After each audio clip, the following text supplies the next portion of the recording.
All right. Hello, chat. How's it going? Hopefully well. We're back. We're continuing with Yakuza 2. First stream in days. After even more vocal rest. So we'll see how that goes. But I've felt like zero pain this morning. So I think we're good. It's not even like 1 out of 10 anymore. Like all morning it's been literal nothing. So I think I'm good now. I think. Yes, the pain. The pain. I have been not speaking at all, and when I have been speaking, it's been like a light whisper for days. So I think we're good now. I think. We'll see. Yes, let's get swinging, shall we? Shall we? Get swinging? Yes, when I've been calling false, I've been whispering the whole time. Like, directly into the microphone.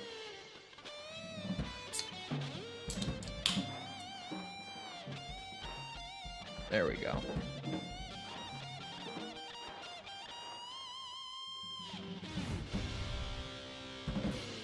How long has it been since the last stream? Today's Friday, so the last one was on Monday. I just went days of not talking. Full not talking. Still in chapter 5, 29 hours. Gamba, babysitting, baseball. Oh, you know the answer already. You don't even have to ask. You know exactly what we're doing. I have to get my notes. Where are those? Ah, actually not that far down. It has also maybe been a month since the last Yakuza stream. Potentially. And I didn't realize until I scheduled this stream last night. Alright, Alien League. What's my best so far?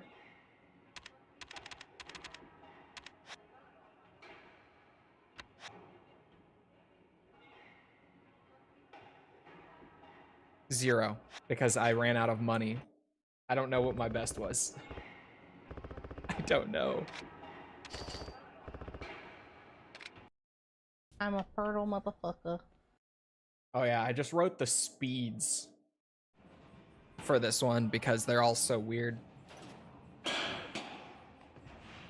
There we go. This one's real slow. Shit. Those are just diabolical. Chole survived the rapture? I did. I did survive the rapture. It's crazy. You know, it was quite the rapture. I didn't even, like, see a single horseman. Shit. You look different, got a haircut? Not, like, within the last couple weeks, no.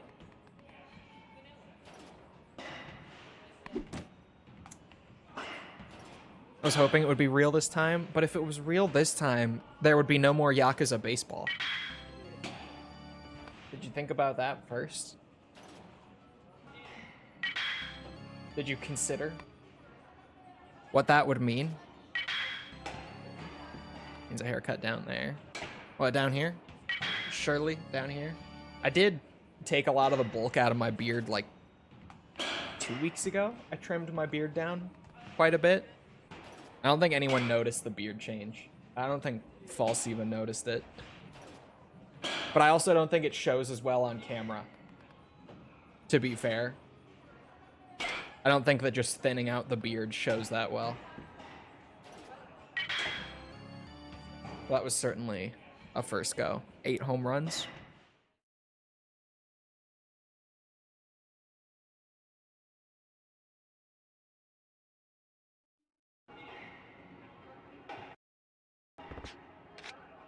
Even the rapture can't stop the swinger of Dojima. More like batter or like a batter. Like a swinger. I like to say. Shit.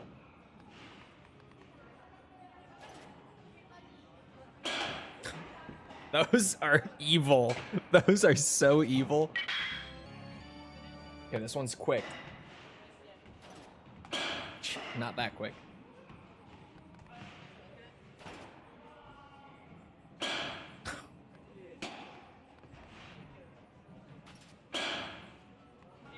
That one's real fast. I think that other one that I wrote down fast for needs to get downgraded to a medium.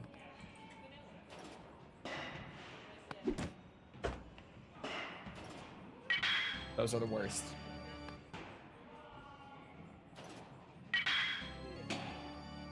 Okay, slow one.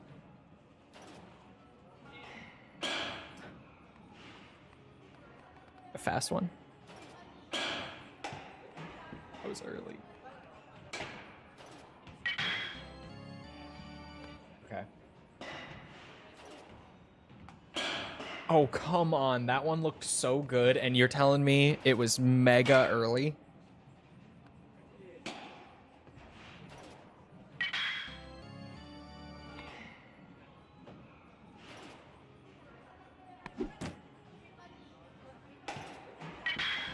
There's no consistency with the ones that are off screen. There's no, like, they all go off screen and then come back onto the screen at different times.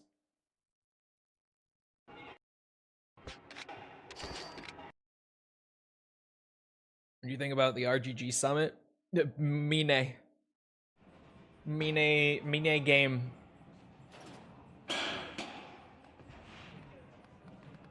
Mine video game.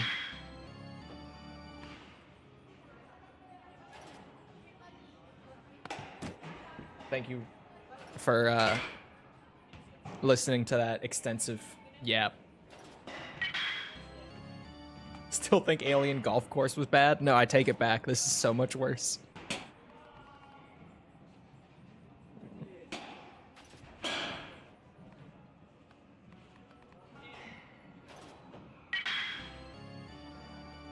I would stick my arm in it.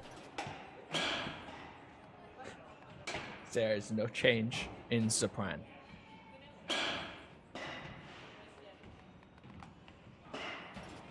There is now a change in Japan.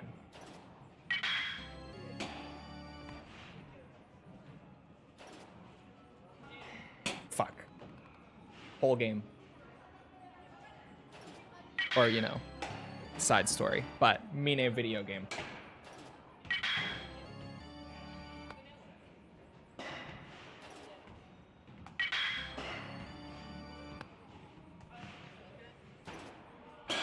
Fuck.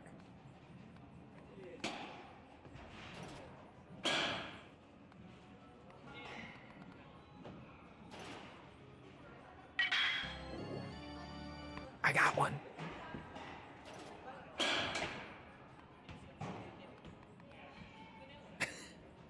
8 again. Lucky number 8.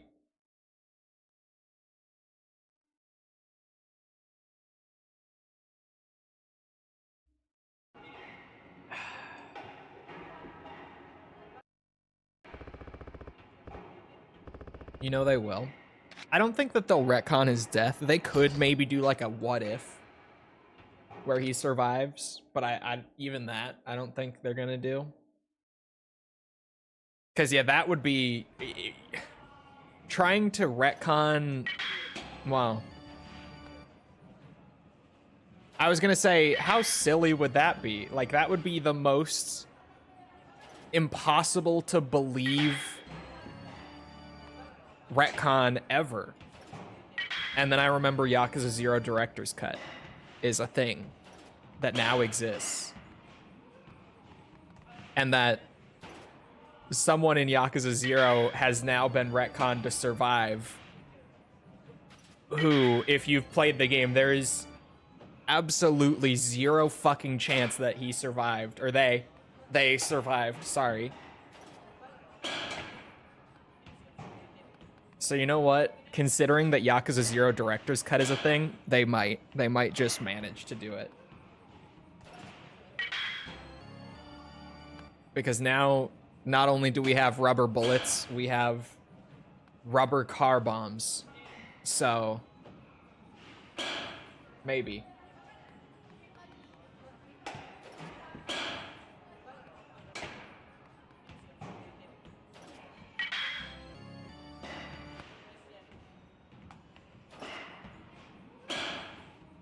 It's gonna be on Steam now, isn't it? Yeah, it is coming to Steam. I don't remember when. Am I crazy for saying that, like, I don't really care?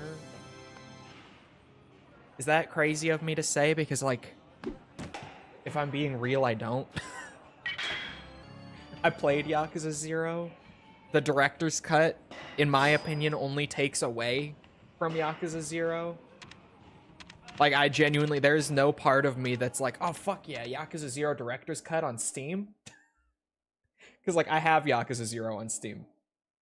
I have the better version of Yakuza 0 on Steam already. Story-wise, you can save anywhere in the director's cut. You don't need to go to a phone booth or anything. So there's, like, one gameplay improvement in director's cut. And I guess that multiplayer mode is there. It is there. But hello, Anaket.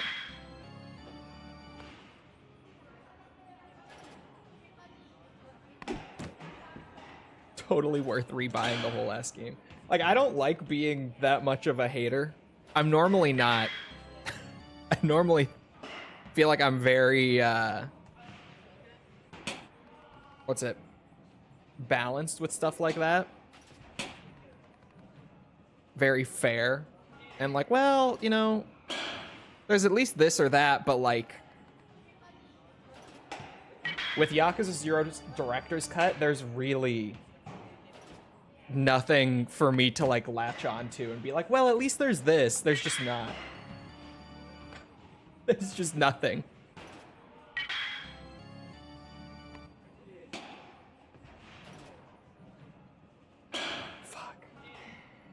Phone booths are literally everywhere, plus you can sprint. Yeah, I never had any issues. Even in, like, the PS2 Yakuza games, I know for a lot of people, saving everywhere is, like, a big deal. I get that. Especially if your name happens to be Snowiest Anjaman and Angaman, and however you say it. If that happens to be your name, I know it can be a pretty big deal for you. But I never had an issue with even, like, the PS2 games saving. There are phone booths, like, within 20 seconds distance from pretty much anywhere I am at any point in this game. So, like, I've never minded it.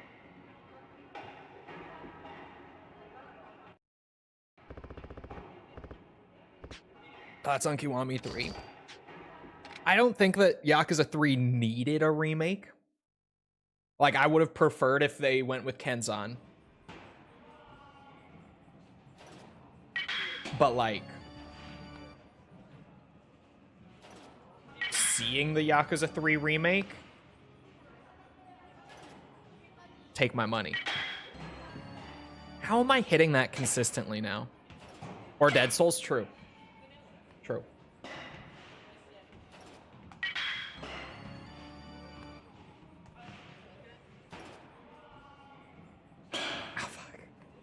How am I hitting that one so consistently?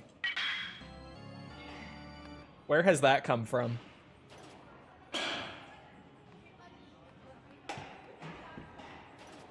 don't think it needed a remake, but I'm excited about it. Yeah, it's one of those cases where it's like, did Yakuza 3 need it? No. Is it still nice to get it?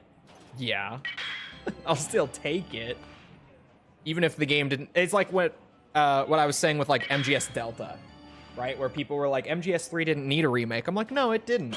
But, like, now that we have it, I'm happy we have it because it's nice. It's a good remake.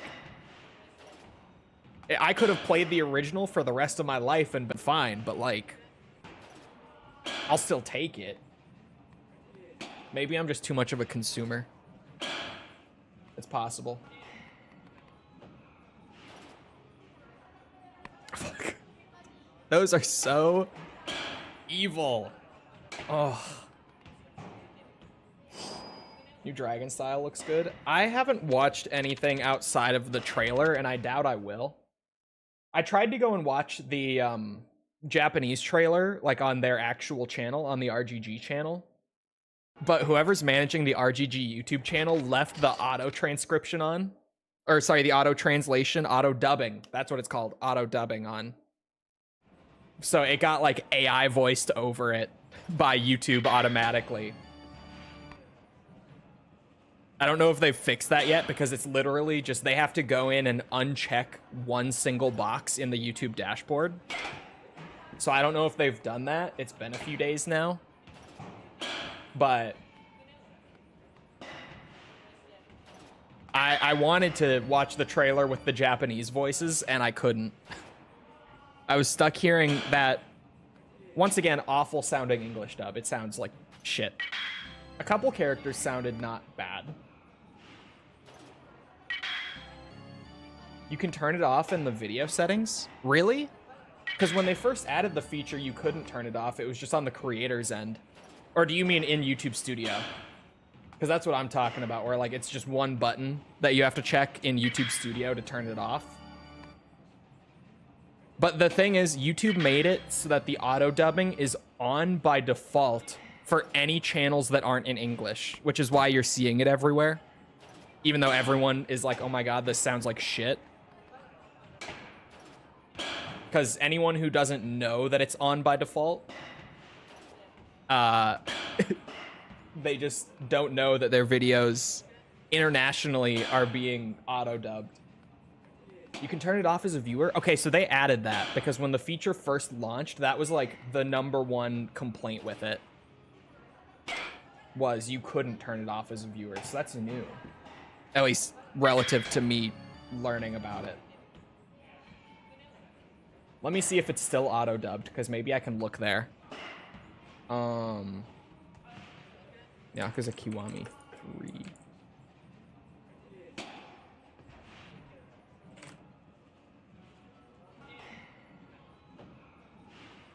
Oh my god, there's so many videos. And now they've done more. Oh, here we go. Center. If we don't get rid of Kiryu here, the land acquisition for the Tohukai will be halted. Yeah, they still have it on. How do you turn it off? Oh. Oh, I found it. I found it. Okay, you can turn it off now. Perfect, that's new. Oh, thoughts on new Rikiya? He looks awful. I don't, like... Granted, again, I had to watch it with the English trailer because I didn't know this feature was a thing. This was a newer update.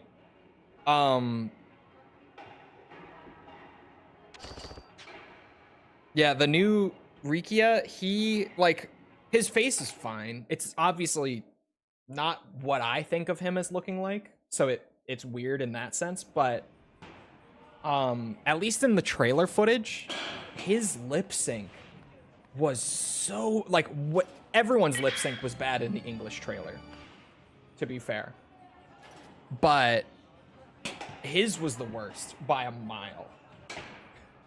I don't know what the deal was there. I don't know, but seriously, it was brutal in the English trailer, at least. Like, everyone else's was like, yeah, it's the lip sync is off, but it's not like terrible. His was distracting.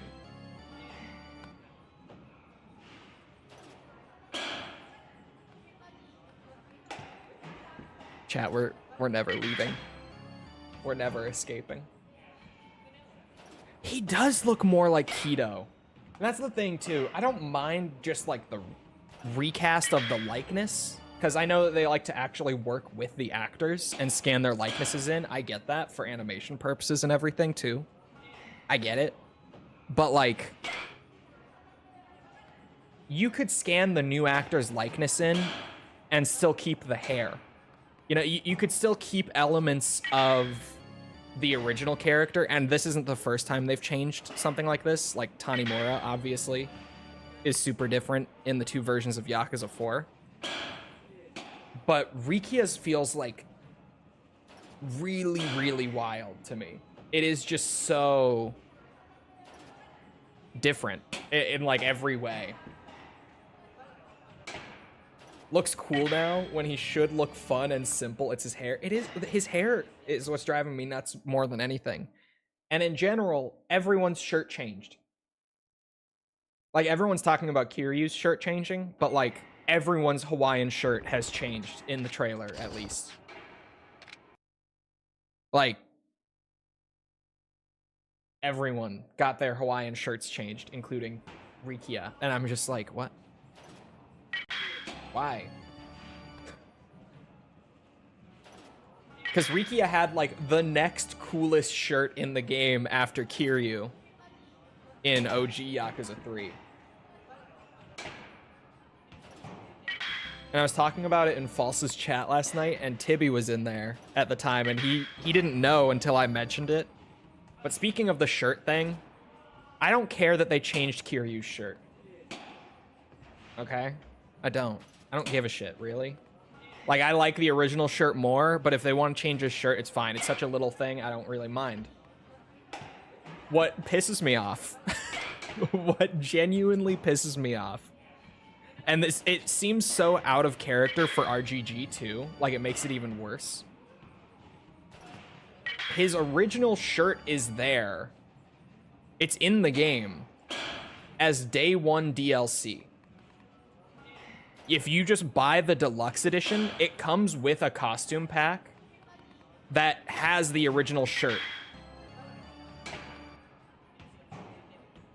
But it's a day one DLC. You have to pay $15 extra for the game to get that shirt.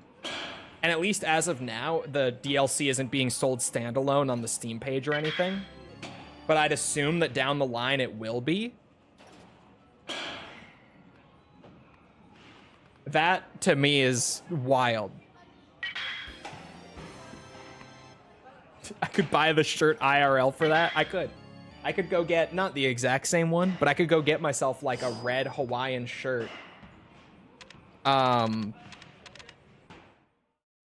you know, it's Kiryu's shirt.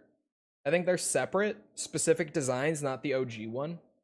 People on the Reddit were describing it as being the original shirt, but I guess we didn't see it. It's called the Legend costume pack, though.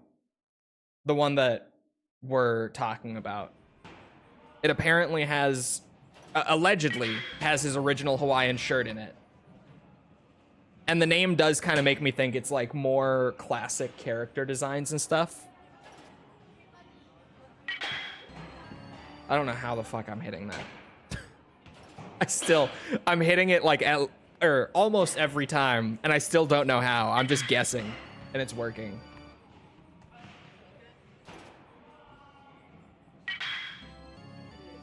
Or that.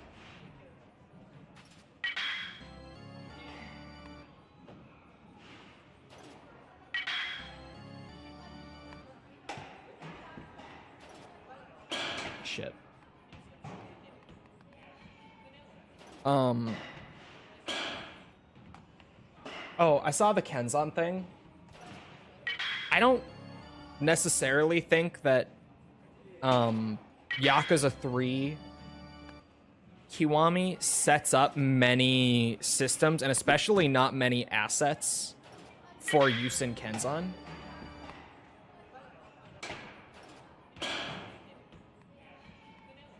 So I'm not super sure about that. I would say, like, it's possible, but I wouldn't bet on it, if that makes sense.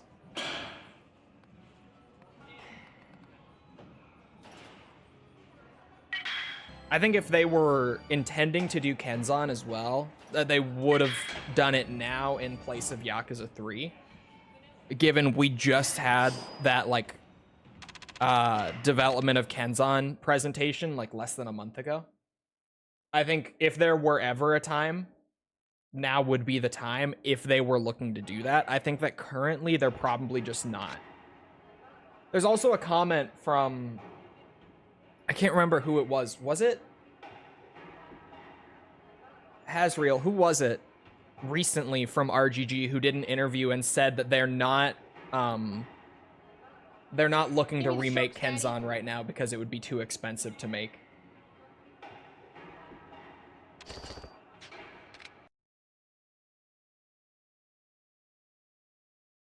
Who was it exactly that said that? Like, genuinely a month ago when interviewed about it?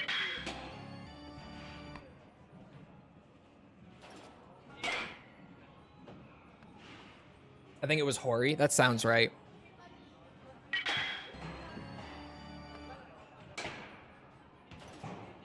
Fuck. Those ones hurt the most. The ones that are so close. Just not quite. This one's real slow. Ah, shit. That's the easiest one in the whole thing.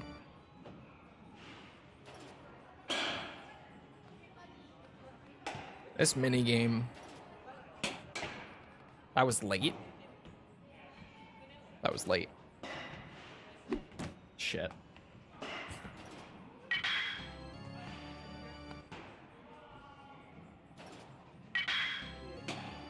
Oh, it was from 2022, but only reported like a month ago? Weird, okay. So old interview, but only released like a month ago. Finally making new assets for a Kenzan remake. It's funny because the reuse Gagotaku meme I see go around a lot, but where I'm at, like my most recent public video on the series is Yakuza Zero, so I've seen a good bit of asset reuse, but like it hasn't been extreme by any means. But I'm assuming it gets a lot worse because they also started releasing games a lot faster after Yakuza Zero. And I will say, it's in the pinned message. The Kiwami review is done. I just finished it yesterday. And yeah, there was maybe a little more asset reuse than I'm used to in a Yakuza game. It took a noticeable step up in that one, potentially. Shit. But I also didn't realize until doing that video.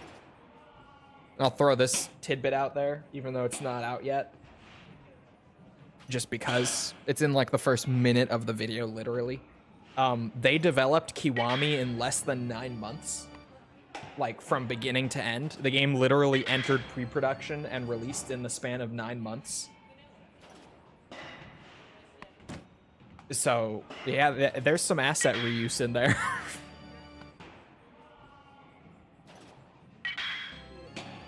Holy, yeah, it's a little wild. Kiwami hadn't even been greenlit until after Yakuza Zero was already released. And we don't know exactly when they started work on it. Like, publicly, it's not documented, but we know that. And they came out 9 months apart. Like, Yakuza Zero came out, and then 9 months later, Kiwami came out. So, somewhere within that 9 months, Kiwami entered production, like was approved for production and started, and fully released, just in that amount of time. Did you see you can rewind it on Twitch as a Turbo sub member? Yeah, I saw that yesterday. And yet again, I feel like Twitch, like that's a great feature, but why Why are you making that a turbo exclusive feature? Like, why is that a pay-gated feature? It's wild to me that they're adding something that people have been asking for years. And they're just like, oh yeah, you can do it if you have Twitch Turbo. Like, what?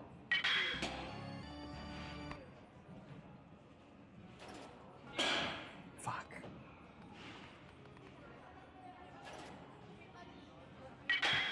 How am I doing that? And then I miss the stuff that I can actually see.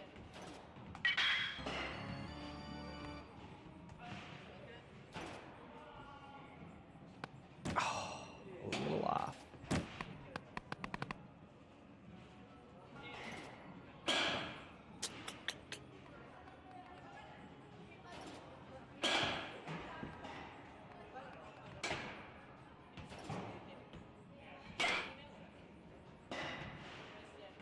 There's no moveset in Kiwami that is unique to Kiwami.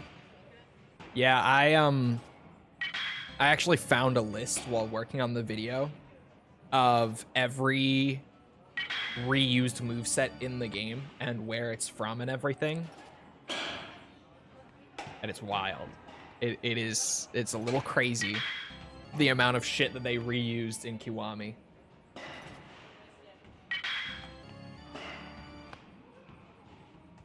I have so many thoughts on that. I'm surprised that I was able... Well, I say that. I had so many thoughts on Kiwami. Fuck. The fall scolded me a bit. Take it before I drunkenly give it away. Thank you, boss, for the prime.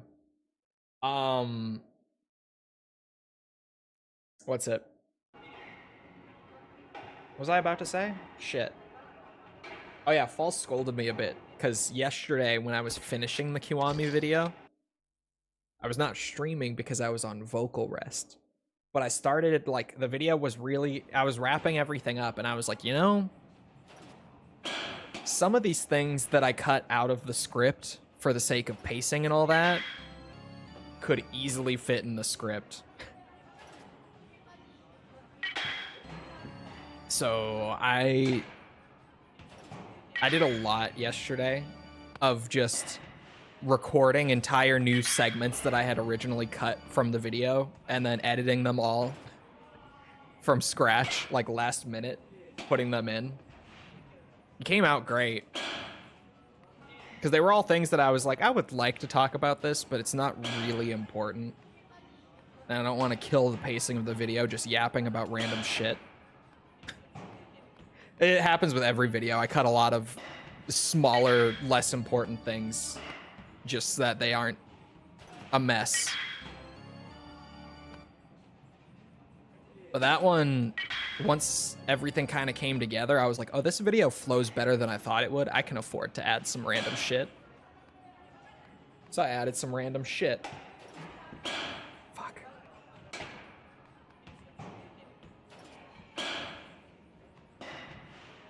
Slow one. That one's kind of easy. That one, now that I've gotten used to the fact that that one is actually on screen,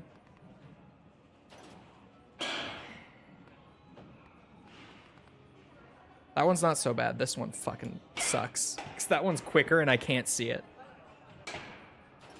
I was very excited to add this random shit. Release the Chole cuts for all your videos. Bro, if I went back to some of, especially the earlier ones, where I was more concerned with keeping videos relatively short and pacing than I am now. Now I'm like, the videos can be as long as they need to be, as long as they like flow well and are paced out well. But like if I went back to the Armored Core videos, there would be so much more yapping in those. Like so much more yapping. Oh my god. The Chole cuts are basically the streams, if we're being real. Me streaming through a game 100% and talking about every little thing is basically the Chole cut. Remasters of all the old videos. Yeah, like that one guy who I was about to joke, but chat, I'm out of the loop. I saw it pop up, but I haven't watched it. Apparently, at least some people were saying that the Completionist came back like with receipts on all the charity fraud stuff and has actually like cleared his name. Or is that just rage bait that I saw? Is that just people spreading false information on the internet? Because people were saying that his new, like, literally just came out response, what he was actually able to like disprove a lot of it, allegedly. It's real? No way. He really did take his time gathering up every bit, didn't he? Considering just how long it took for him to do that.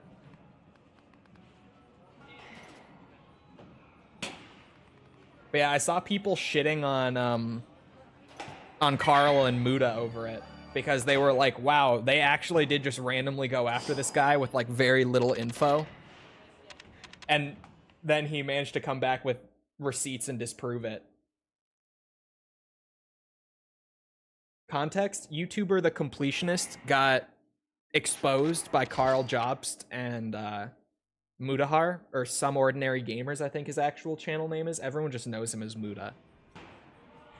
For like charity fraud through his organization, his charity organization that he and his brother run. His whole family runs it, but specifically he and his brother.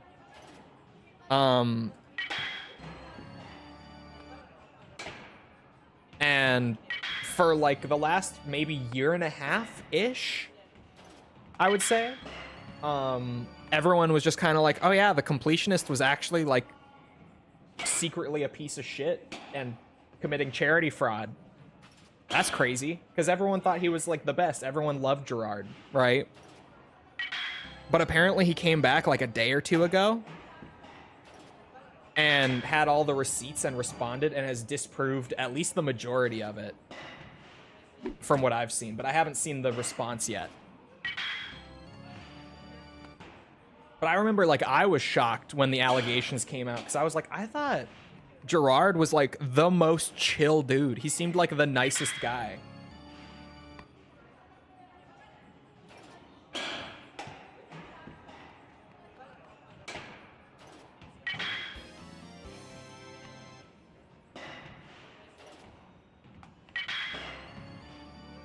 Hold on, I could get a PB here. I'm cooking. That's 12. That is the PB. Hold on. 13. 14.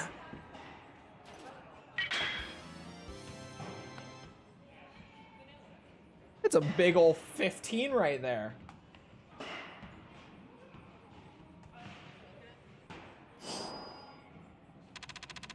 We'll take one of those. Certainly. All the way up to 15. Proved he didn't do anything bad. No, he took like over a year away. Like he wasn't even uploading videos the last year. He kind of just disappeared after all that. And apparently now he's come back with like a big response video where he has proof that he didn't actually commit charity fraud. And yeah, Carl has been on shaky ground since the lawsuit thing came out not too long ago. And it does feel like that was the first, like, someone said he's taken so many L's. That was like the first big L that he took.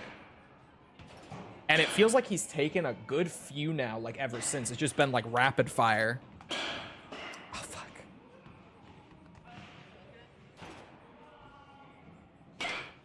Which also sucks because I like Carl. But I haven't watched him much ever since that lawsuit thing. Because after that, I was kind of like, oh. I don't know, man. I don't know. I don't know if I can take him as seriously anymore.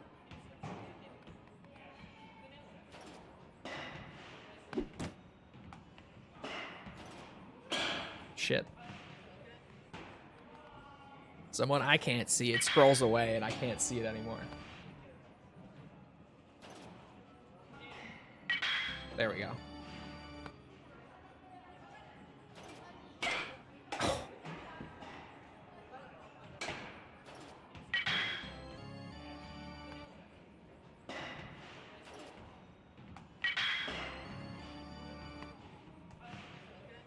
Weirdly,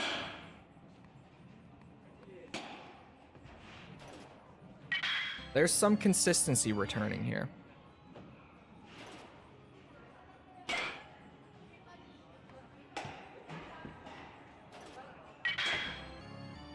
Now Muda's a fake engineer and Carl's a fake lawsuit defender. He was exposed as a dating coach when he started out. Wait, which one? Carl was a dating coach? I haven't heard this one. I'm also not familiar with the Muda one. I've heard some people bring it up. I never watched a lot of Muda though.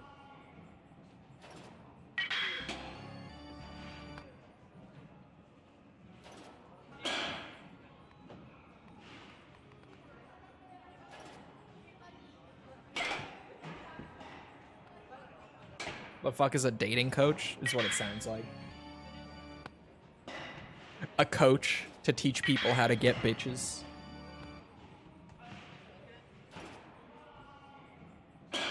He is married, I'm pretty sure, so. Fair enough. He would know.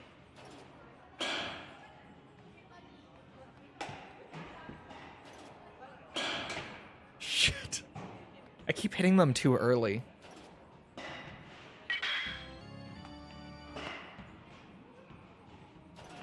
It's been lying about being a software engineer. Bro, how many, like, YouTubers just lie about their jobs before being a YouTuber? Genuine, like, what? I feel like this keeps happening. Billy Mitchell exposed Carl as a dating coach? No. No.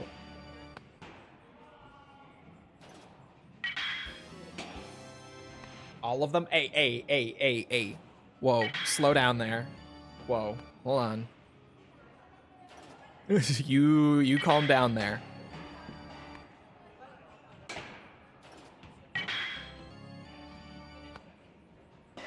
If I needed a coach to get girls, I would just stop at that point.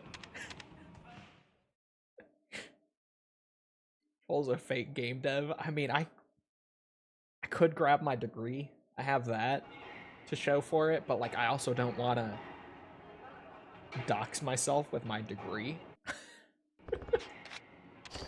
That's like the one thing that I could have to be like, no, here, look, is like, I would dox myself with it. So shit. I have receipts, but not ones that I can use. I have a receipt. Is the guy who cheated at Donkey Kong, allegedly. Allegedly. You just got sued.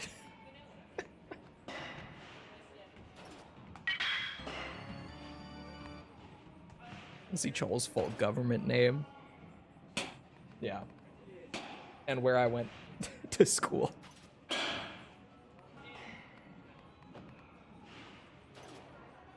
Mitchell's tweet was, "Hello, all you virgins," with the video link receipts. No, that's diabolical.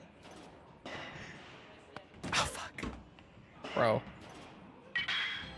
Who designed this batting cage? This is ridiculous. I'm supposed to get a perfect 20 on this?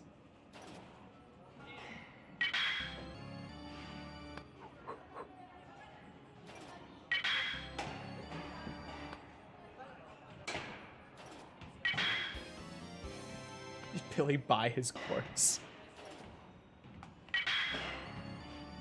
I still don't respect Billy in any sense, but Carl did a poor job. Yeah, that's kind of exactly where I'm at. Like, I still don't like Billy Mitchell.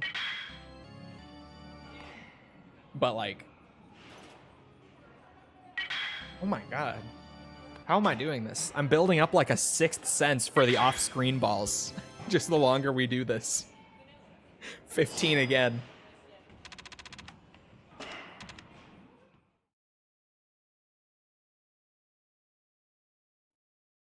Saying you worked on a fuck ton? No, I worked on one game over the course of like 4 months and dipped. So like it's not an extensive career by any means.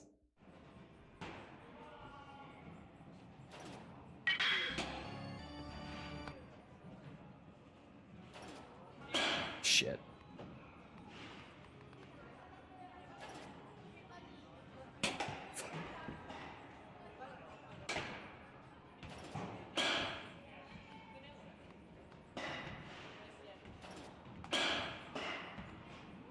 And that one was late. Like, I'm trying to slow myself, that was way early, down a bit.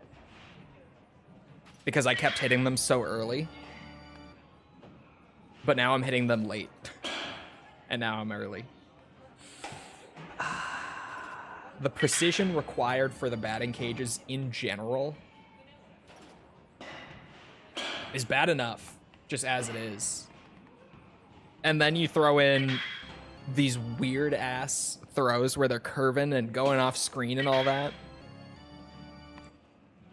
And it's a shit show. Oh, early. I was right there.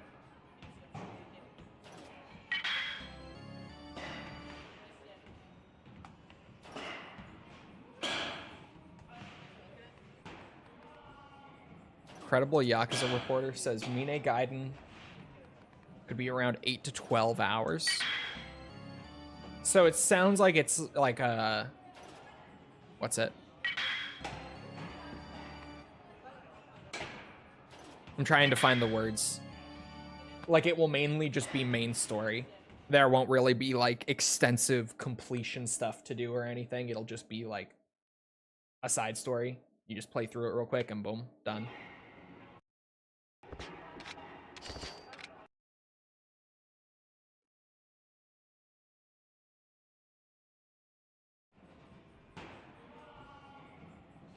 That game was Bonjour Cream Inside.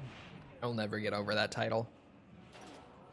It's still so funny to me.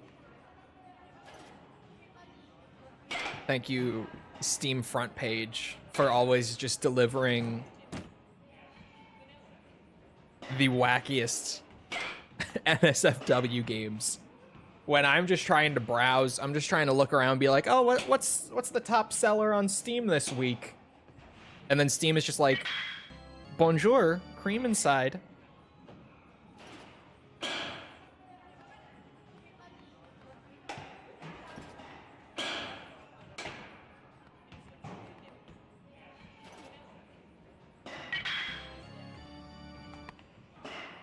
Goon gaming. I don't get goon gaming. Like, those are two separate activities. And I say this as a pretty sophisticated gamer myself, you know, a pretty experienced gamer. Those are two separate activities. They do not need to overlap.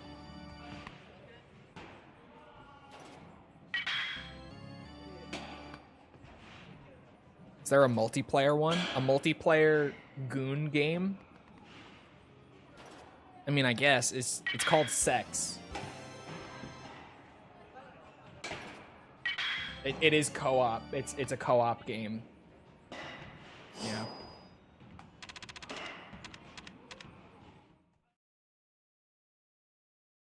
Also a sophisticated gooner.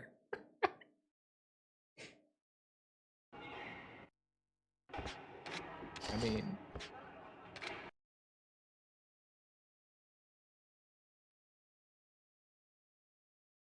even in games. Fair.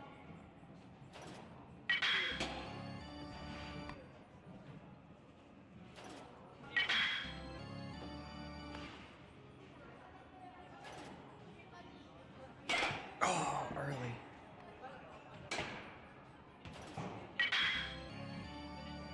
And it can be 2 to any number you want, no restrictions. Exactly. There's no max player count.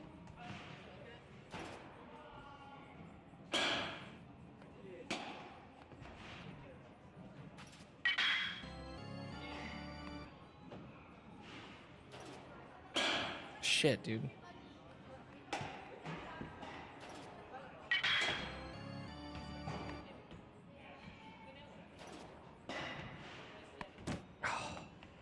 The fact that all of the off-screen ones have different timings is the bit that's the worst about this. Like, if every time that they went off-screen, it was the same, that would be one thing. But the fact that I just have to generally guess based on kind of knowing the timing from all these attempts is the craziest part. This one is easy. This one you can just see it. You can see it come back onto screen. I missed it because I was sitting here pointing at my monitor as if you can see me pointing. I was like, this one right here. Look at it. You can see it. But that's the easy one. These, who the fuck knows when they're coming back.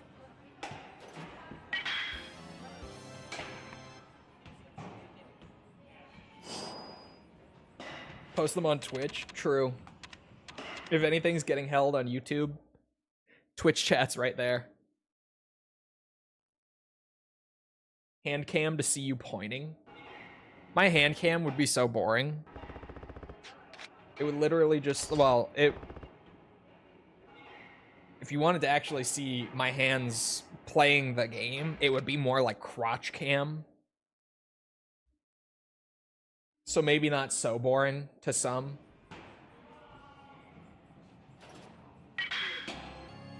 So that's like right where the controller goes. Crotch cam win. We'll see. We'll see.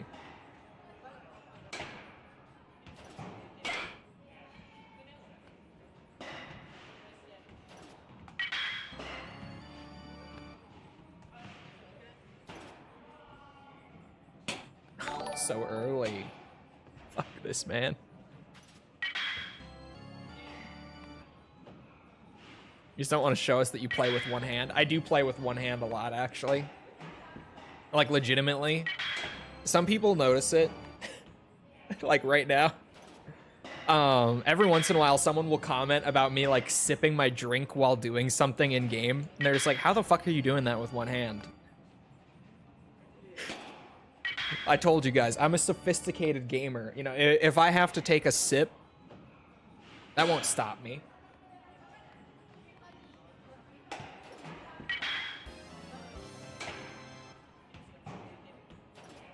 Honestly, what made it worse is this new mic arm is like in the way of me trying to drink. It's right here. Like I can't get my drink up to my face. That's why you see me like going around and like twisting my body to drink.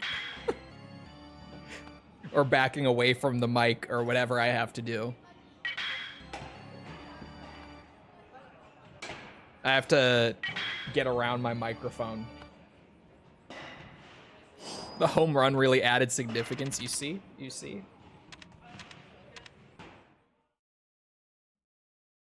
You do play Street Fighter and Tekken with one hand, you just lie? No, those are two-hand games. Those, like, I can't even try. Chat. I played a little bit of Tekken while I was on vocal rest again. Dude. Who discovered this new Kazuya staple combo? Because I swear, I hate them. Like, the fact that it is a new staple combo that does more damage than the old one is like, I have to learn it. Every high-level Kazuya knows this combo, is doing this combo as like their bread and butter. You know, like you launch someone, this is what you do. But that combo is so fucking technical and so execution heavy. I hate it. Like, I'm a pretty solid Kazuya. I'm not the greatest out there by any means, but I'm a solid Kazuya player. And when I'm not playing Kazuya, I'm playing Heihachi, who's also super high execution. But holy fuck, this new staple combo is still hard for me to land. And I've labbed it like 3 times. I've tried so much. I've probably spent over an hour just drilling this combo. It's still so hard to do it.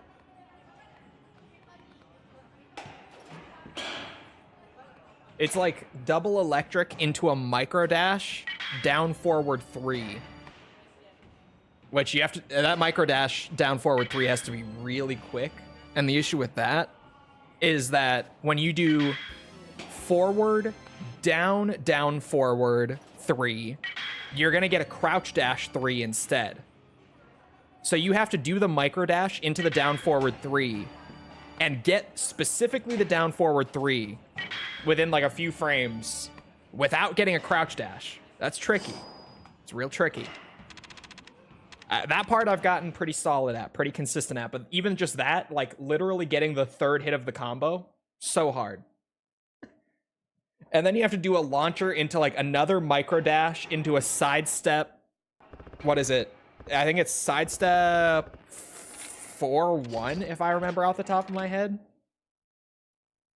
Into another micro dash into the finisher. And it's just, it's so much. And it's fast too. And every time I try to do it, I'm like, man, I have played so much Kazuya Heihachi. Like, I love playing Mishima because of the execution requirements. They make them so satisfying, but holy fuck. Who found this combo? And why did they have to share it with the rest of us? They should have gatekept this one. Jesus, man.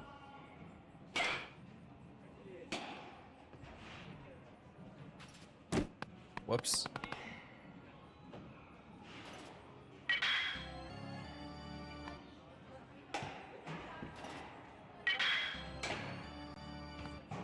What's a Fujiwara effect? I don't live where we got hurricanes. I'm not familiar with these terms.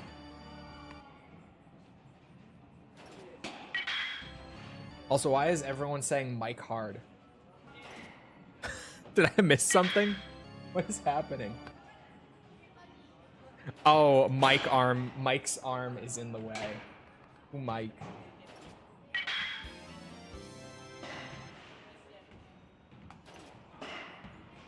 Shit.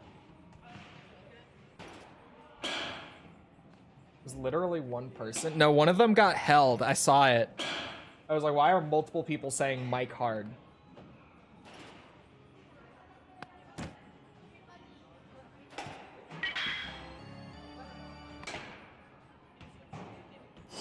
One of them got held, and my chat box, like, held messages disappear pretty much right after they pop up.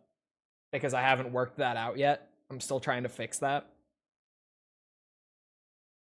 But I saw multiple people in the span of like 20 seconds saying Mike hard. I'm like, what is happening? What is Mike hard?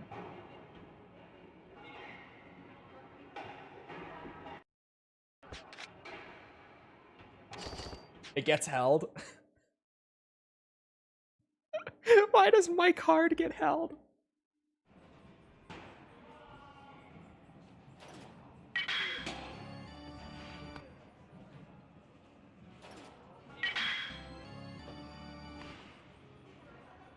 Insomniac Wolverine.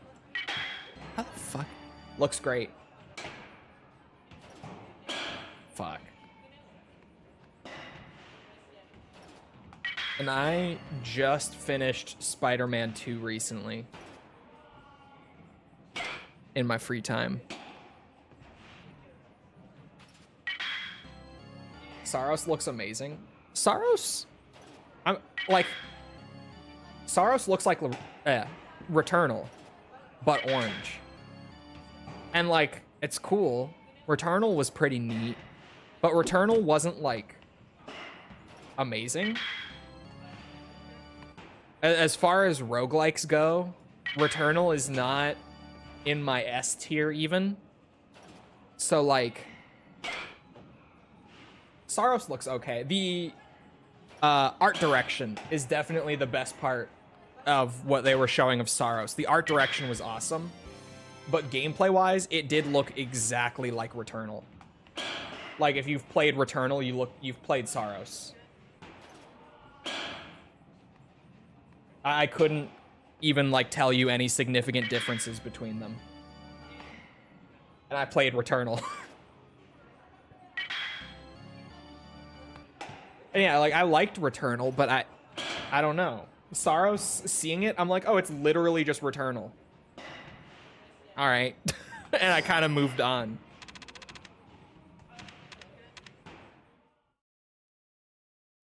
The hurricanes come together, they're going to be extremely devastating to the point of going through the Carolinas only to swing back around and hit the East Coast again. Oh, so they're going to like hit the Carolinas, go back out to the ocean, and then swing back, is what you're saying? Basically, you pull out for a quick little recharge and go back.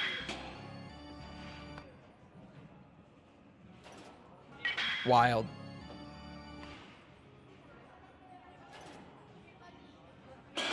Fuck.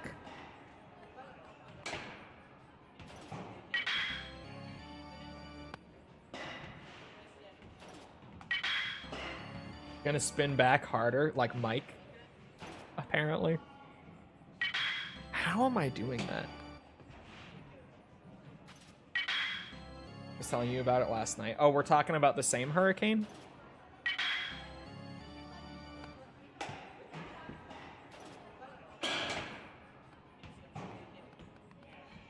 I guess that makes sense, yeah. False was telling me about this last night. I can't say it. False won't approve it. It's okay. I know everyone just tried to say it again. I saw them pop up for a quick second. Because how many are there? Yeah, that's what I'm saying. Like, at first I was like, oh, we're talking about the same hurricane. And then I realized, I'm like, yes, of course we're talking about the same hurricane. What else would we be talking about? Fuck. I caught myself after I said it.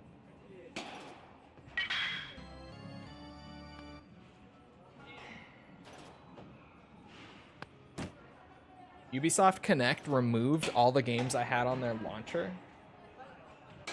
What? I mean, it doesn't sound... Did they remove all the games I have on their launcher? Am I even going to be logged into Ubisoft Connect when I go for it?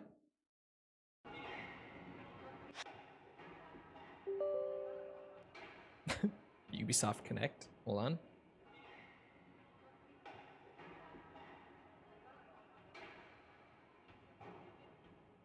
It's not opening. Oh, there it is.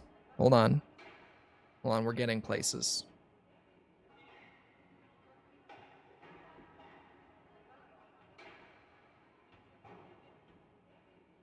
Yeah, I'm not logged in.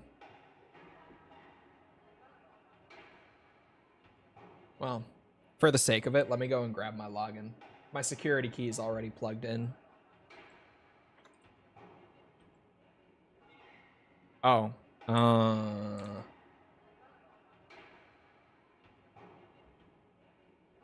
I don't have it saved on my quick access. Awkward. I can't look.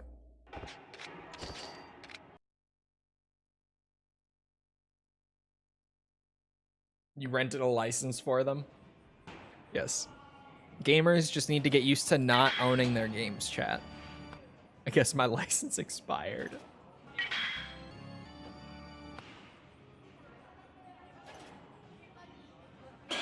Oh, I was close. Yeah, Wolverine looked great. Thank God, because wow, that state of play.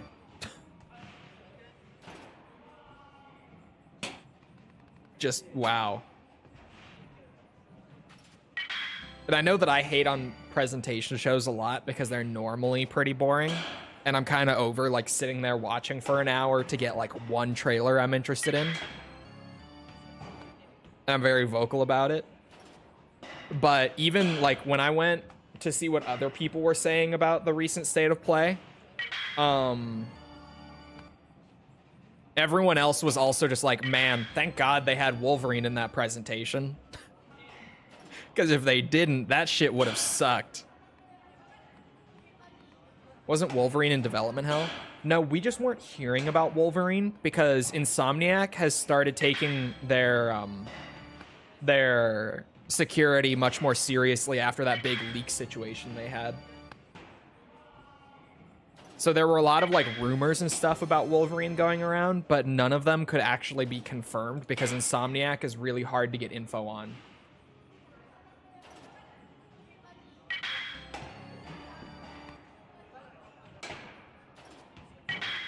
DS liked it, I think. Of course he did. It was a Sony presentation. Come on.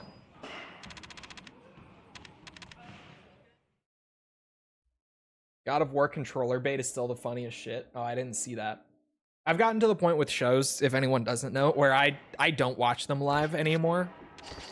I just wait until they're over, and literally like within an hour of them ending, I'll just search the show on Google, and everyone has already written articles that just is a list of all the big things that were shown with the trailers linked on YouTube.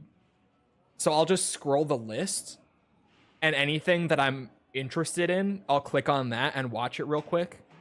And it turns like an hour-long showcase into like 10 minutes for me every time. It's great. I'm so glad I started doing that. It makes it, weirdly, it makes it more exciting too, because then I'm not sitting there going like, wow, this sucks. Are they going to show anything good? Like, I just get to see the stuff I care about and then move on. I way prefer doing it this way. Attention span of a walnut? I'm just busy. I just got shit I'm doing. I don't want to sit there and watch for an hour and come out of it being like, yeah, I saw like 2 cool things that whole hour.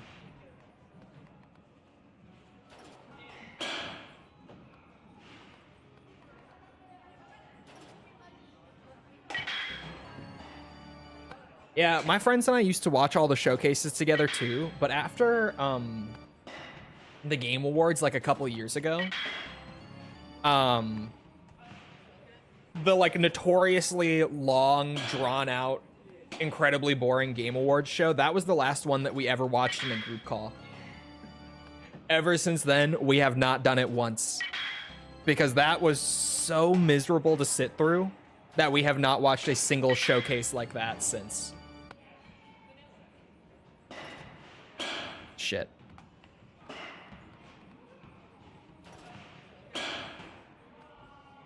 Another Ozzy playing Wolverine. I thought that was funny too. You guys see, I know no one saw this. There will be like one person in chat who's like, oh yeah, I actually saw this. Black Ops 7 has been putting out like marketing material every single day this week. Did you guys see that in Black Ops 7 Zombies, there's going to be a classic mode that puts you back to like, you only start with a pistol. The tier system, like the rarity system, is gone. 4 perk limit, classic point system, like everything classic. And that mode is unlocked by completing the Easter egg of the map, like the main quest of the map. It's called Cursed Mode, yes. And when playing in Cursed Mode, they didn't say much about this beyond just the statement, but when playing in Cursed Mode, the map will also have entirely new side quests and Easter eggs that are only available within Cursed Mode, as well as the director of the game also said something about like, you'll be able to rise to a higher power level by the end of the match when playing in Cursed Mode. So it's like a hard mode that emulates classic COD Zombies, like World at War to Black Ops 3 era.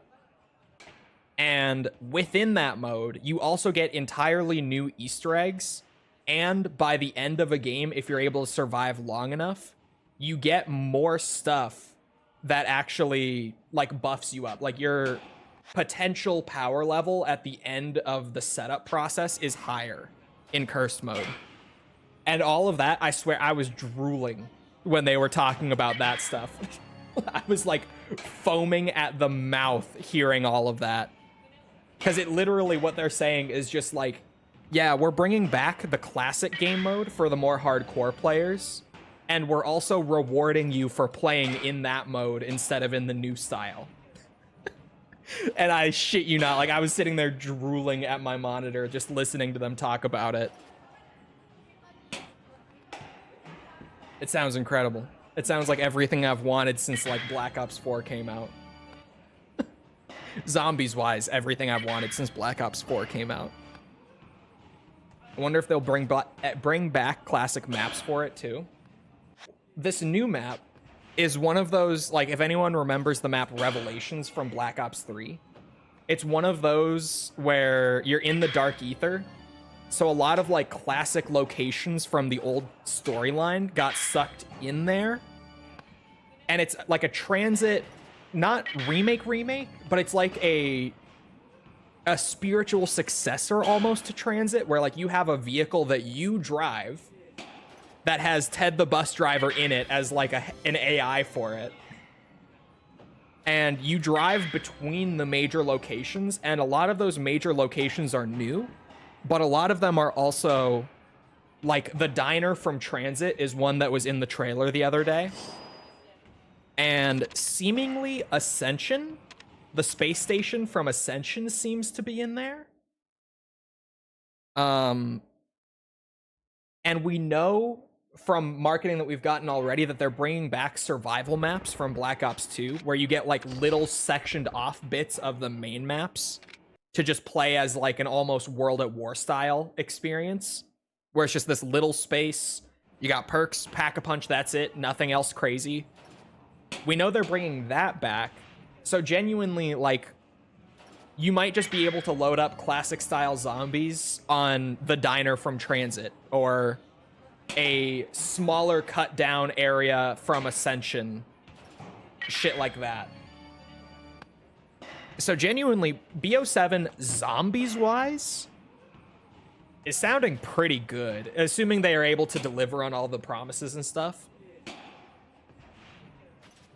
It sounds pretty sweet zombies wise. The multiplayer, in my opinion, also looks like a lot of fun. I know a lot of people are not feeling the same way. I think the campaign looks like ass, to be totally straight up. Like, I think the campaign looks awful.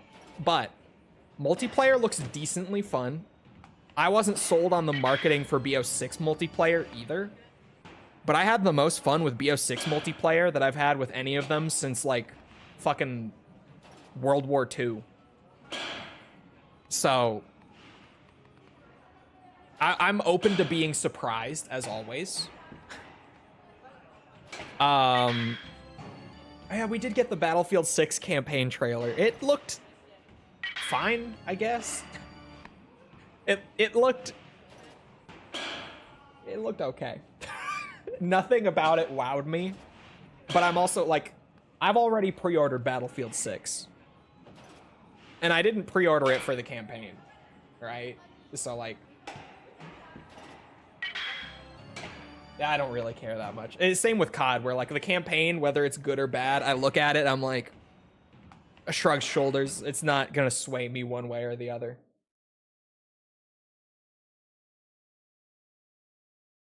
No one is buying Battlefield 6 for the campaign.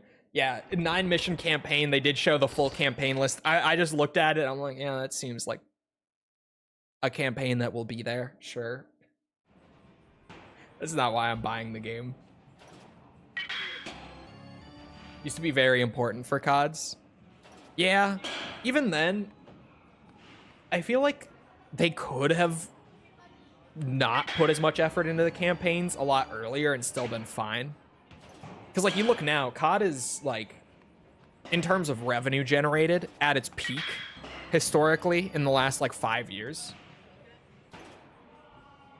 And they were already very multiplayer, and in the case of Treyarch, even zombies focused, well before they stopped putting so much effort into the campaigns. And even with the classic campaigns, like, I know for some people they enjoyed them a lot more. But I think back to like the MW2 campaign, and it's like, yeah, it's fun, it's classic. Would I have hated MW2 if it didn't have that campaign? Fuck no, I would have loved MW2 just as much, because the multiplayer was why I loved MW2. The same, like, Black Ops, I loved it for the zombies. MW3, the multiplayer and the survival mode. The survival mode was fun in MW3. Black Ops 2, my hot take is I didn't love BO2 that much, even when it was out. But, like, the zombies saved BO2 for me.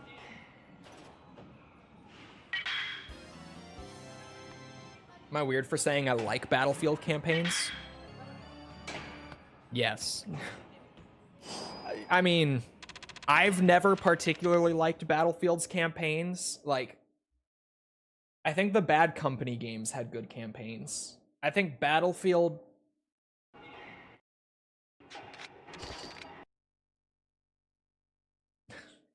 Battlefield 3 was, like, kind of fun, but fun in the same way that, like, Call of Duty Ghosts is, where if you start to actually think about anything that happens in that campaign, it is the dumbest shit ever. And then, like, Battlefield 4 and on, with the exception of Battlefield 1, I don't think they've had a good single-player component in over a decade, and I'm fine with that. Battlefield 1's was pretty great. Yeah, the war stories, that's what they were called. Those were good. I liked those a lot. But for the most part, like, Battlefield historically just has never really had great campaigns. I doubt that's going to change with Battlefield 6, even though they're really throwing everything at it.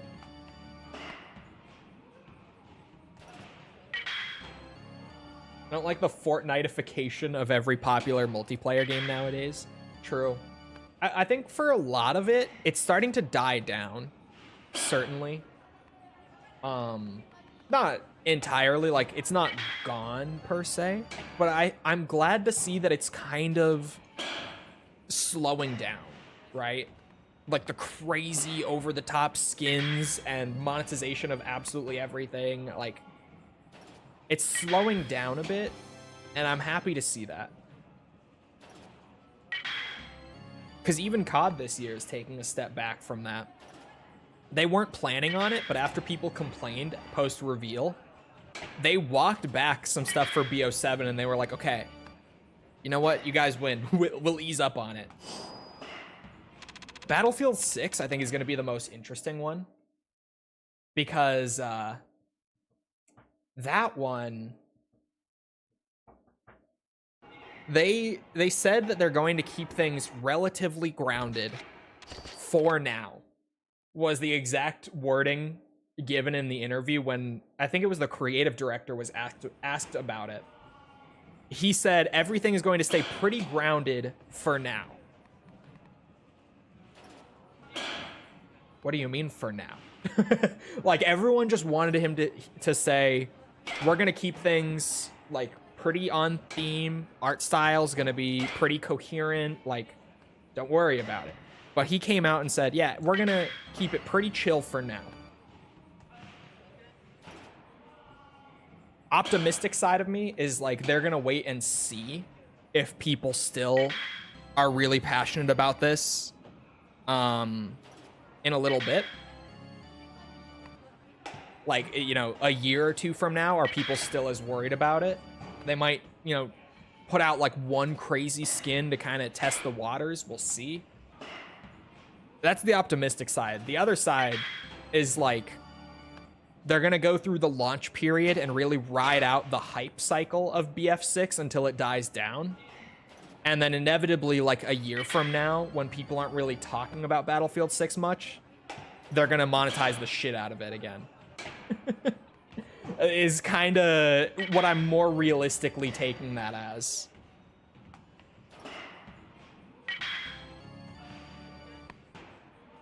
We better enjoy it while we can. Yeah, I kind of think that's what they're gonna do.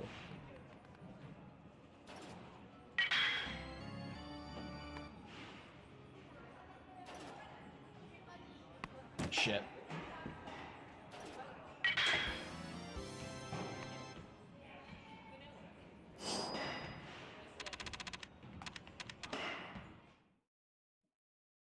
Yeah, I do think inevitably Battlefield 6 is going to get the crazy skins and stuff too.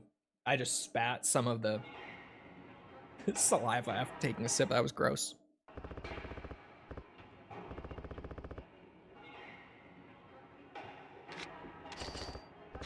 So you secretly hated my Seth Rogen skin? I think the Seth Rogen skin is stupid. But I think parts of that collab were funny. Like, Seth Rogen having voice lines in Call of Duty is funny. It's the same thing as, like, Seth Rogen being Donkey Kong in the Mario movie. Like, when you're just watching the Mario movie or playing Call of Duty multiplayer or whatever, and then out of nowhere, you just hear the Seth Rogen laugh. You're kind of like, wait, what? And you just can't help but laugh at it. Like, it's so goofy.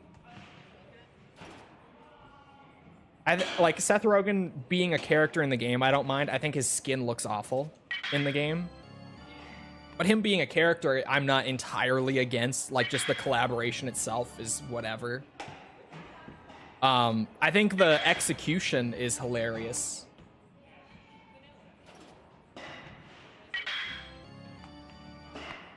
Like, I think the finishing move or whatever it's called, the assassination, I don't remember. I think it's finishing move in COD is the terminology they use. That one is really funny.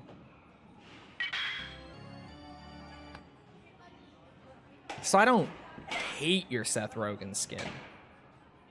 I don't necessarily like it.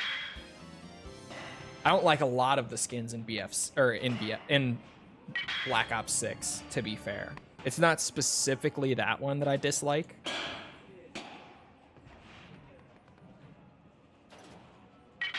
And that's not a new thing with Black Ops 6 either. Like, I've hated a lot of the microtransaction and cosmetic stuff in COD for a while now.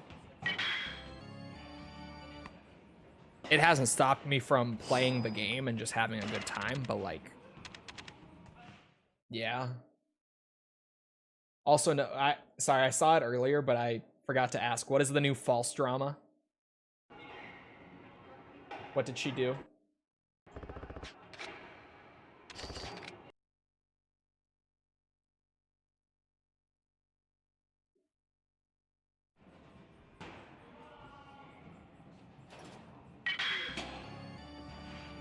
False, you better tell me now, before he tattles on you.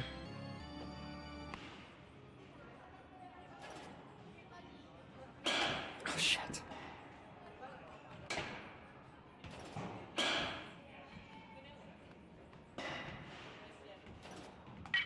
False wife drama, uh-oh.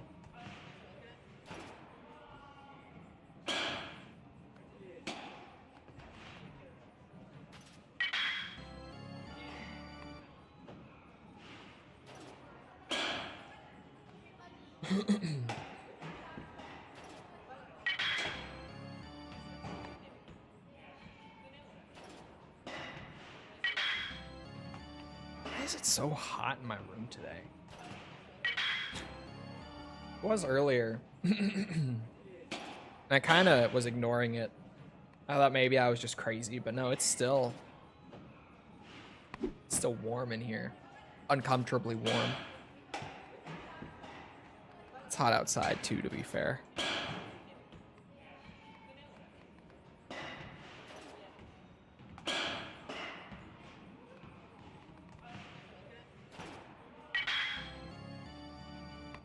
His girlfriend said I am the wife of her dreams. Is this true? I don't believe it.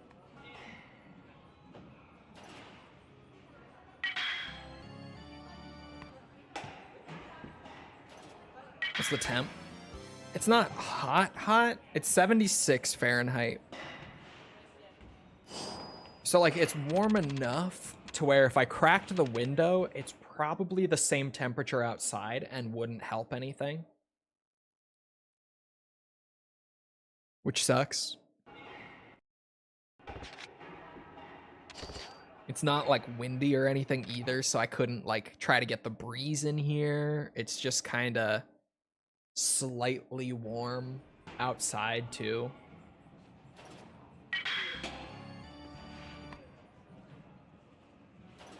Bro, isn't it like the end of September? Why is it high 70s?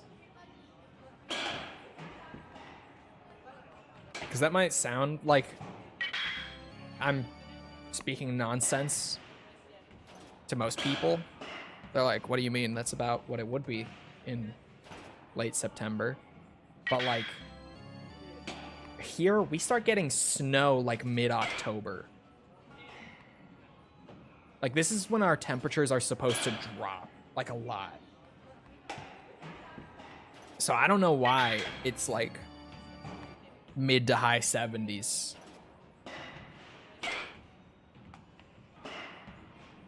Mother Nature taking Tylenol. It's true.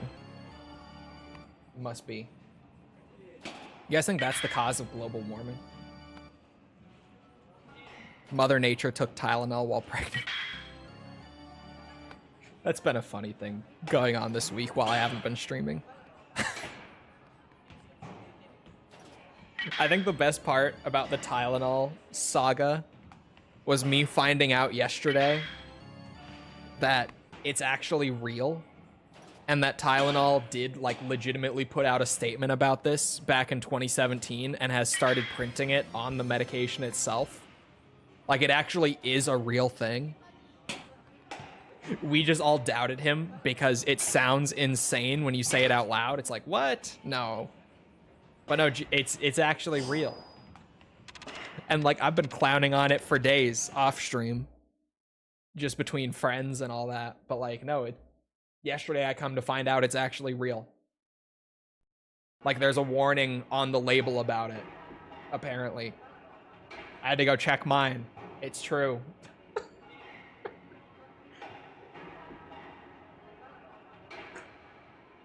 I had no idea it's real. It is real, which is the funniest part.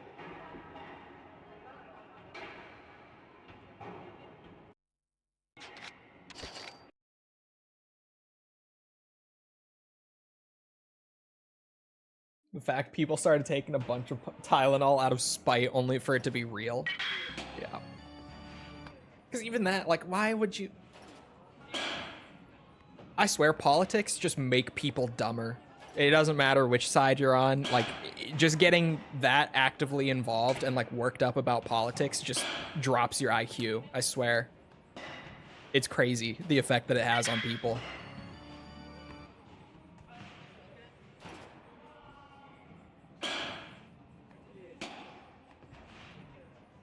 Because people just being like, oh, what? He said that Tylenol can give your kids autism if you take it while pregnant? I'm gonna go take a bunch today. Like, why do you care that much to just go and take it out of spite? He's not gonna know that you took it. It does nothing, even if you're right. What do you mean? It's crazy.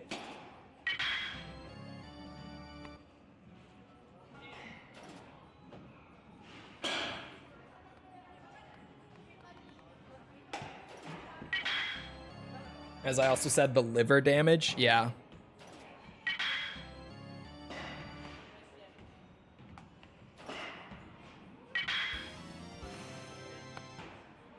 Tylenol didn't create autism, but people act like it.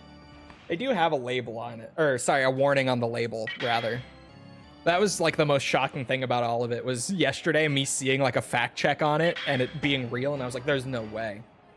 Because it said, like, literally, if you have any Tylenol, just go look at the back where, like, all the fine print is. And I did, because, of course, like, it's just a generic thing that you kind of have on hand. So I go up to where we have, like, all the, like, over-the-counter meds for if anyone ever needs them. I look, sure as shit. There is a warning on it about it. And I'm just like, oh. Well...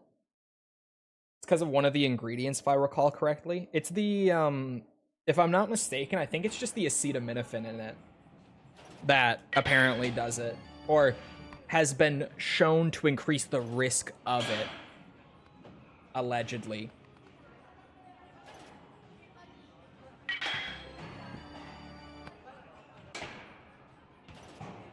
Shit.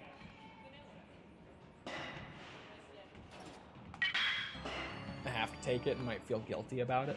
Well, I mean, the reason that they print it on there is, especially with like Tylenol, there's no circumstance where you have to specifically take Tylenol. It's just a generic over-the-counter painkiller. They put the warning on there so that you can avoid it. So that if you do need something like it, they're like, hey, take something else.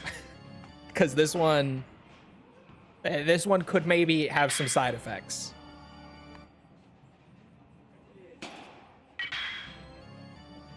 Crazy.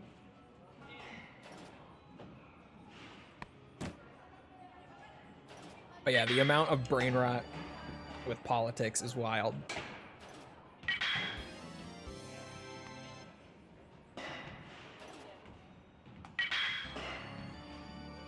People didn't know for the longest time. I mean, shit, I didn't know. I thought it sounded crazy when he said it. I was like, wow, he really just said that shit. Like, out of nowhere. But no, he was right. That is the craziest part.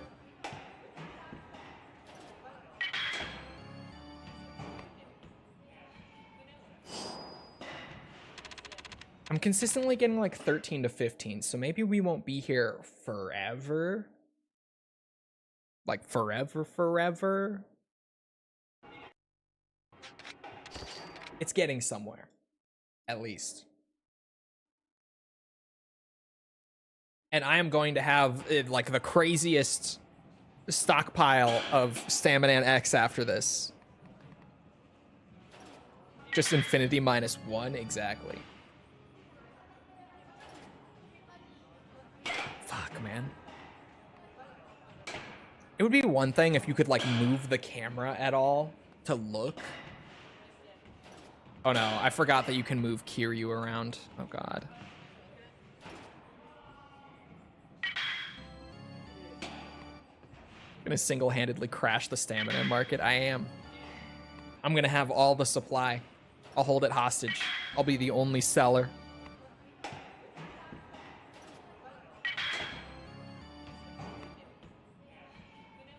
I'm gonna have a monopoly.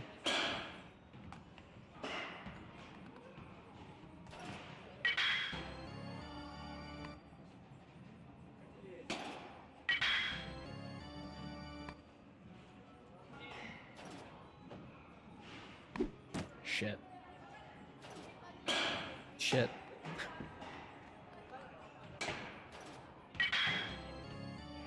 Would you say Kiryu's your top 5 protagonists of all time?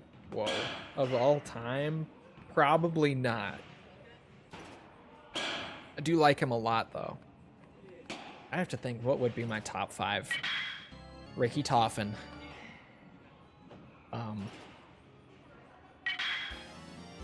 Who else even is a top 5?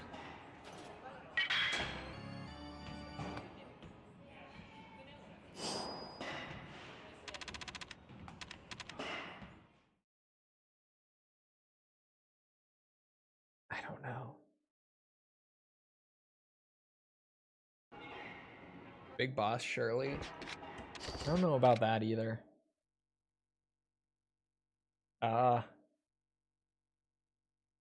I don't know. Probably like Spider-Man.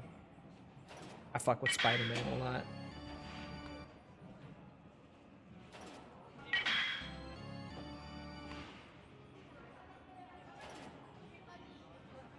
Fuck.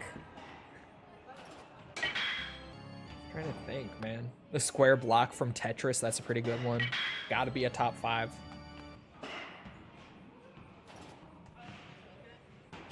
Shit. Don't you dare say Arthur or Joel. I thought Arthur. I don't think it would be Arthur if I picked a Red Dead one, though. It's absolutely not Joel. Joel is fine.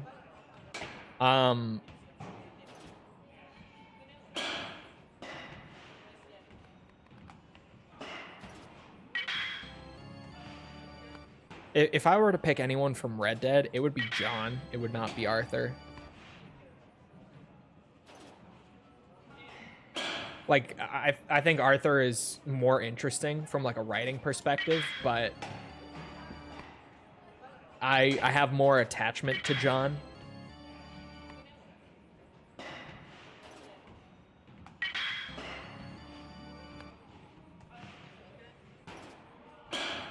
I mean, Goku. He's on my top 5, certainly. I can't believe I didn't think of it before now, but like, yeah.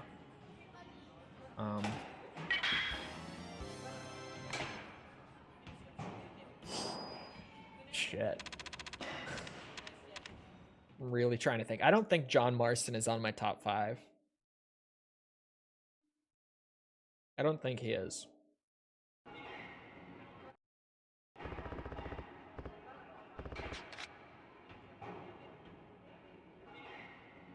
Man.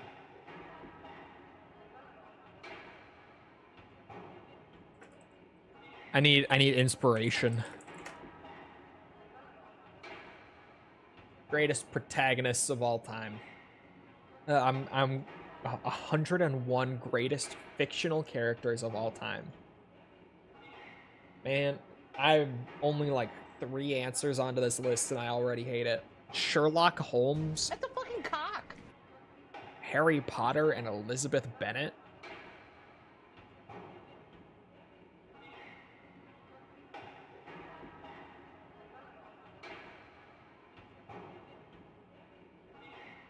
Yeah, this list fucking sucks. I'm just skimming it really quickly, reading the names, and man, this list sucks. Force you to peg on stream. I'm very easily convinced. No, this list. I got to number 90. I'm out. I don't even want to see the last 10. That shit sucked. Oh my god. This list is starting off with Edna Mode. This is a way better list. Edna Mode's gotta be on there. Certainly. Edna Mode's gotta be a top 5 all-timer, right? I think so. I think she's gotta be.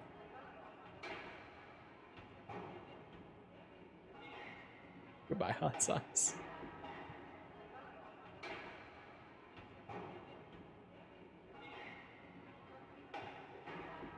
I'm scrolling.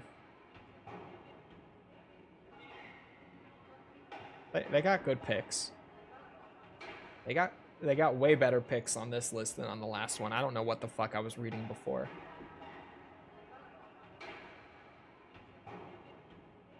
The one in the Incredibles movie? Yeah, the really tiny woman from the Incredibles movie who makes the suits. That's Edna.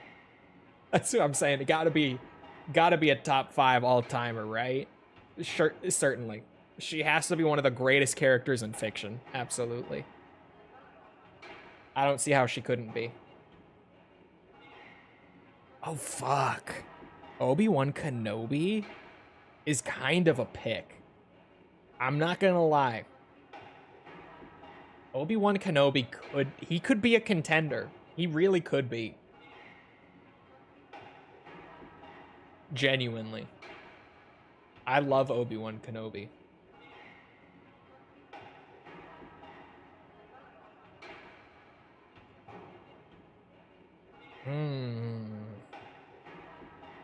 Anakin? Man, I don't know.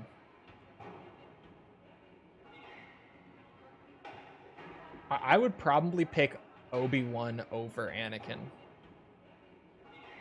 Like, Anakin's way more important, but he's a lot less likable. I feel like the prequels had, like, the best idea ever for Anakin, but god, they made him such a whiny little bitch. Ugh. Like, the idea is there, but just the way that he's written in those movies makes it really hard to like, genuinely put him that high up, you know?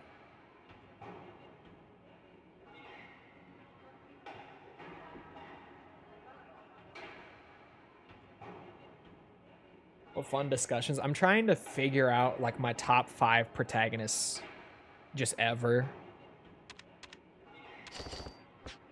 And I don't know, man. I don't know.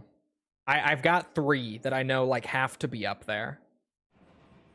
But 4 and 5, top 5 character ever. That's a pretty significant amount of praise, right? That's a lot. You can't throw that around willy-nilly. You can't. Don't tell me Edna's... Oh, yeah, sorry, no. My bad. Edna Mode is number 4. Yes, Edna Mode is in the top 5, certainly. One of the greatest characters ever in fiction, Edna Mode from The Incredibles. Mike Hard. Oh, Mike Hard. Now that you mention it... Maybe. Mike Hard might have to be a top 5.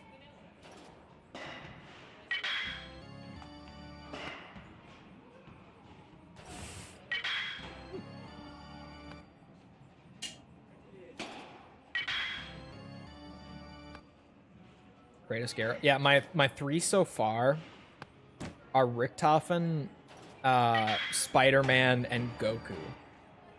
That's as far as I've gotten. It's really hard to pick more. And I'm really, really trying to not just say Vegeta.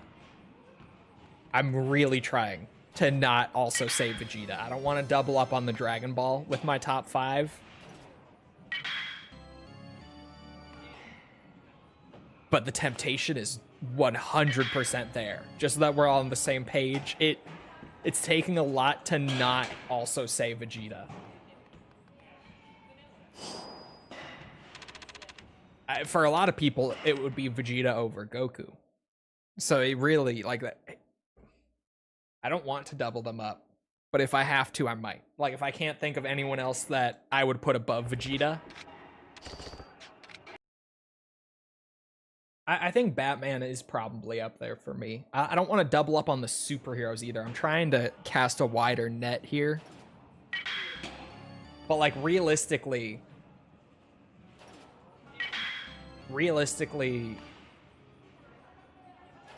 I feel like Batman probably is also a top 5 for me. And so is Vegeta probably. I like him almost as much as Goku. He's right there. Just right there. Crash? No. Look, I love Crash, but top 5 character ever? There's no way. I can't put him up there. If I'm not putting, like, Kratos up there, I can't put Crash Bandicoot up there.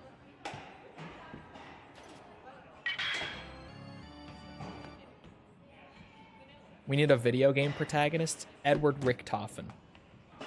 I got a video game one up there. And Spider-Man and Batman have some banger games. And for both of them, like, Yuri Lowenthal is my favorite Spider-Man. And Kevin Conroy is my favorite Batman. So for both of them, like, my favorite versions of them are found in video games. Even if Kevin Conroy is the animated series and the Arkham games, he's still the Arkham games.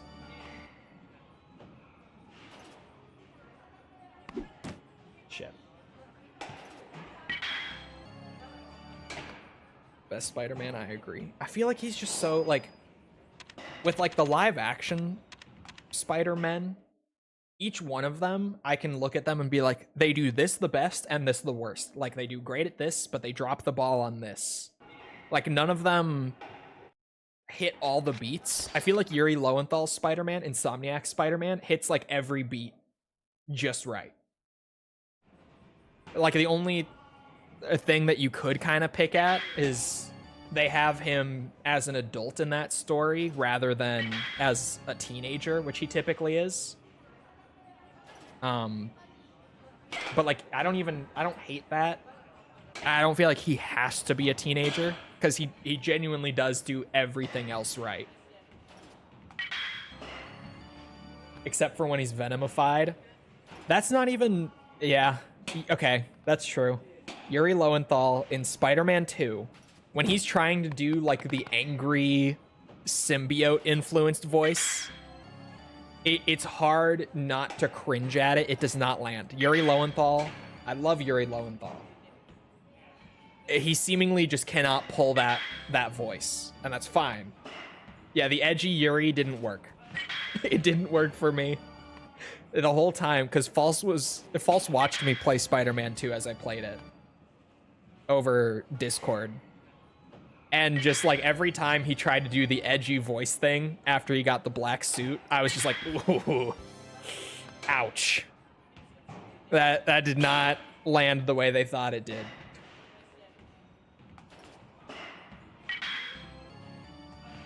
Not the worst attempt. Could have been worse. Tobey Maguire was worse at the same thing. For sure. I'm gonna rub some dirt in your eye. Shit.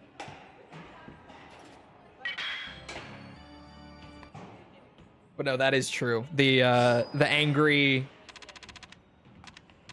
symbiote version maybe was the part that he missed on. Other than that, I think he's great.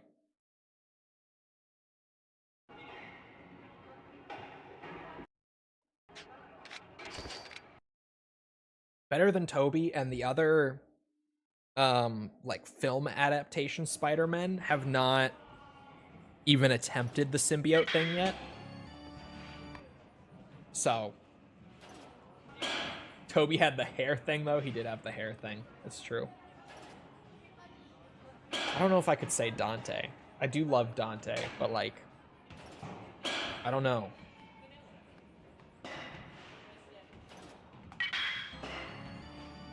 What did Holland Spider-Man do better than the other two? I think Holland particularly nails the element of like being in over his head. Which is kind of a weird thing to try to phrase. But I think that you get more of that feeling of like he feels overwhelmed and like he can't handle what he needs to. If that makes sense. I think he really nails that aspect of Spider-Man. I guess the self-doubt part of Spider-Man, I feel like he nails that part. Really, like that's the first thing that comes to mind when I think of Tom Holland's Spider-Man.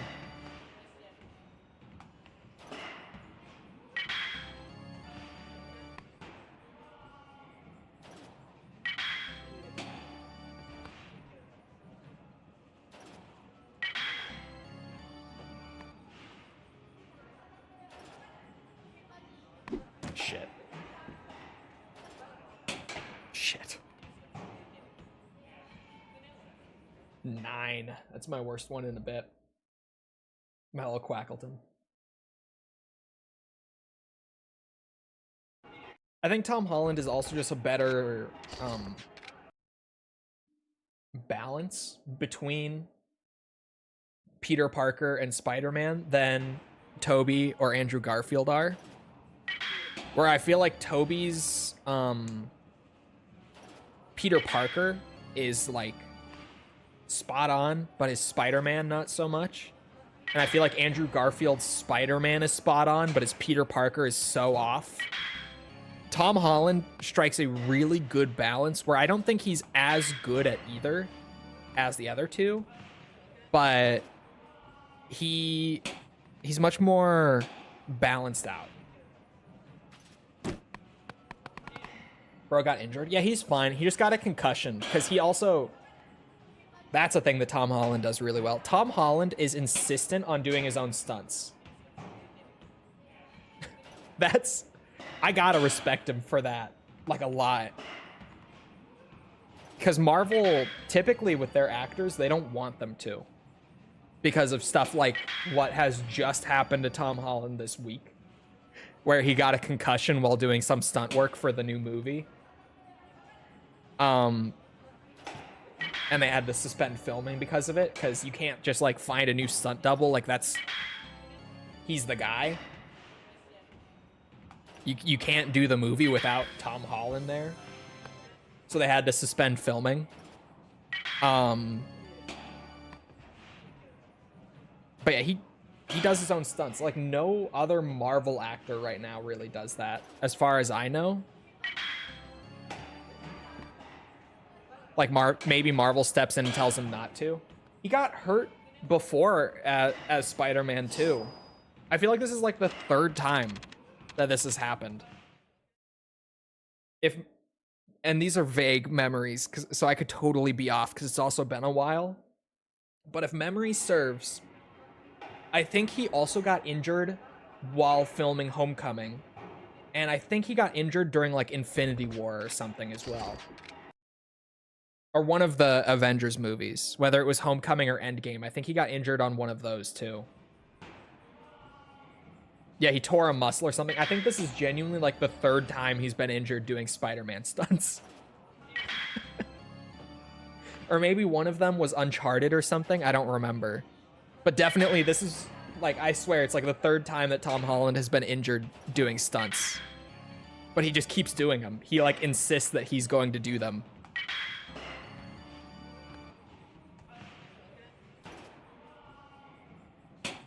Shit. I was on a 5 there. Those invisible ones are so hard. Any sane person would have given up on the minigames at this point. Yet here we are. Probably some of the hardest stunts to do. He's constantly 30 feet in the air. True.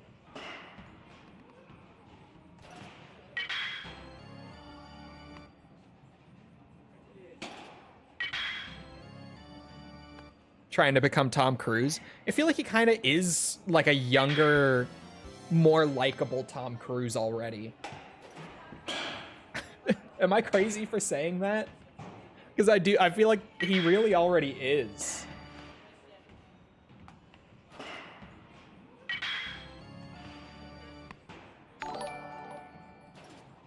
It's like Tom Cruise if he wasn't such a crazy asshole. Sorry, I just got sued for that. My bad. Allegedly, such a crazy asshole.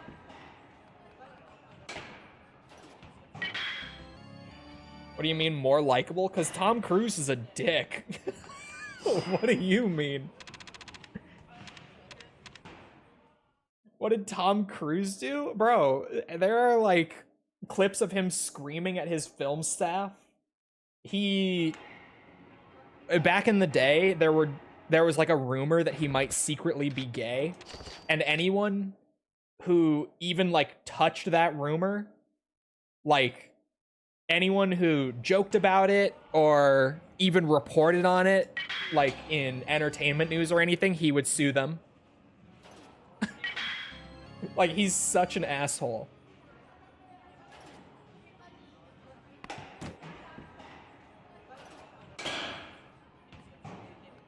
He's tried to get multiple South Park episodes taken down that have joked about him.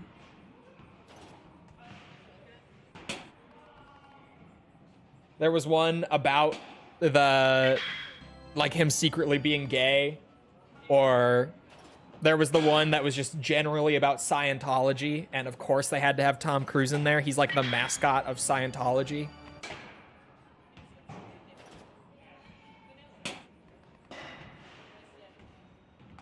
He's one of those people. Yeah, he's a dick. And anyone who doesn't, like, publicly glaze him, like, if you say anything negative about him publicly, he tries to sue you for it. Like, he just can't take any criticism. He's an ass. He's a total ass. He's a great actor. He is a great actor, but man, he's such an asshole.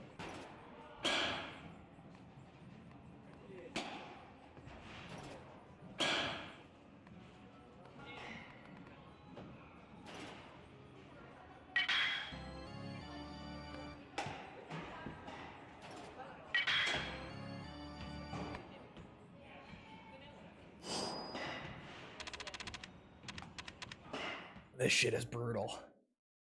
How chill is Keanu? Very chill. Known to be a very chill dude. Very likable dude. Which, like, so is Tom Holland. Super chill.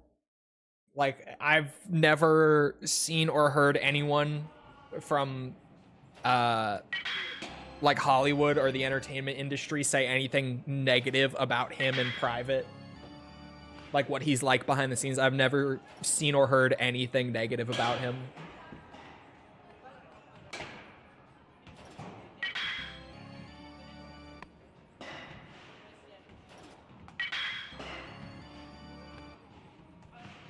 Chill enough to just do his own thing? Yeah. I'm secretly Keanu. Me too.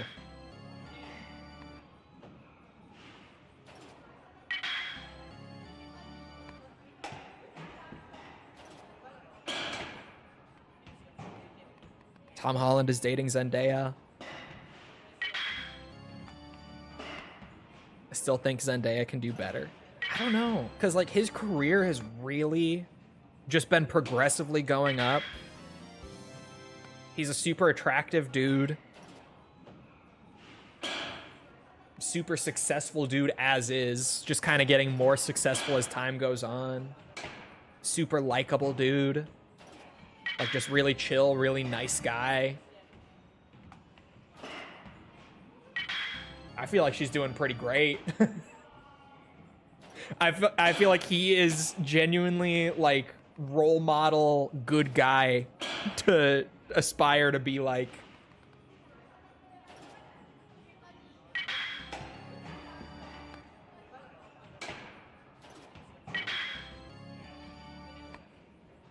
What about Toby? He's done some stuff. Yeah, Tobey Maguire is an asshole. That's also a known thing, unfortunately.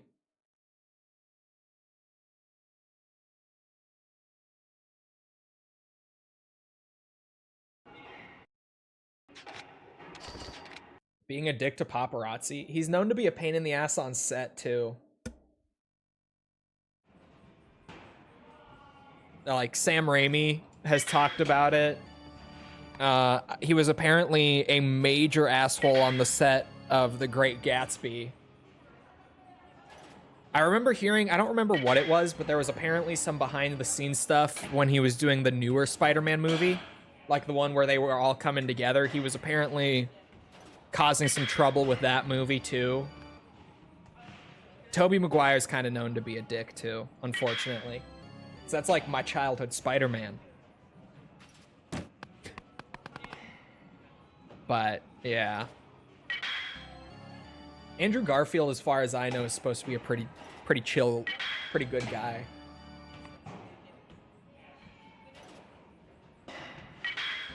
I haven't heard anything bad about him.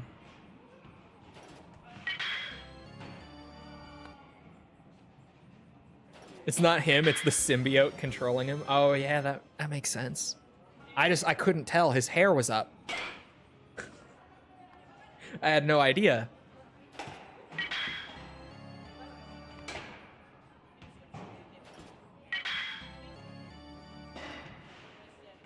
About Christian Bale. I feel like I haven't really heard anything either way about him behind the scenes. To be honest.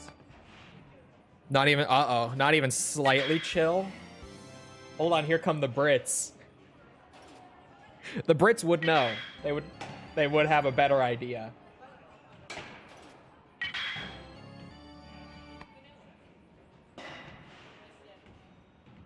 Oh, I vaguely remember this. Hold on.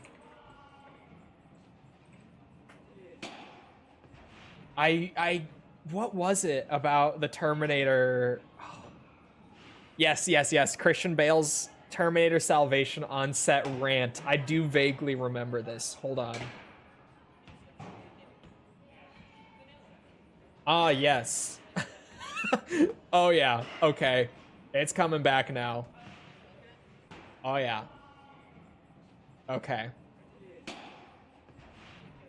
The actor was angry at the Terminator Salvation cinematographer for crossing his eye line.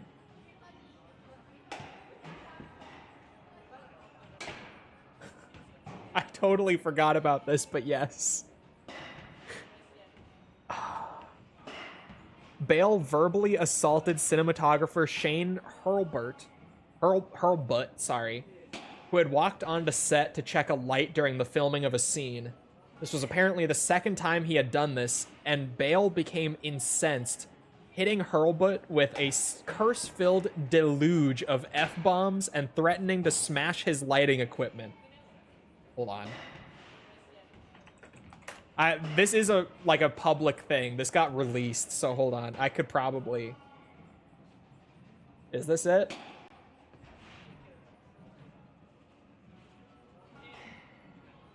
Oh, they blurred his face in the video to try to keep it private who it was. I think this is it. And then before you execute him, the Terminator's gonna bust into the scene. Terminator ready? Hold on. Okay, last looks.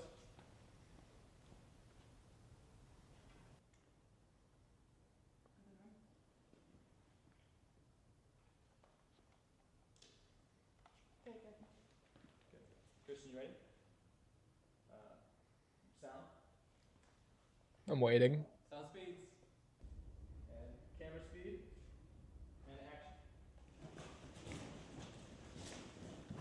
They're filming. They're filming.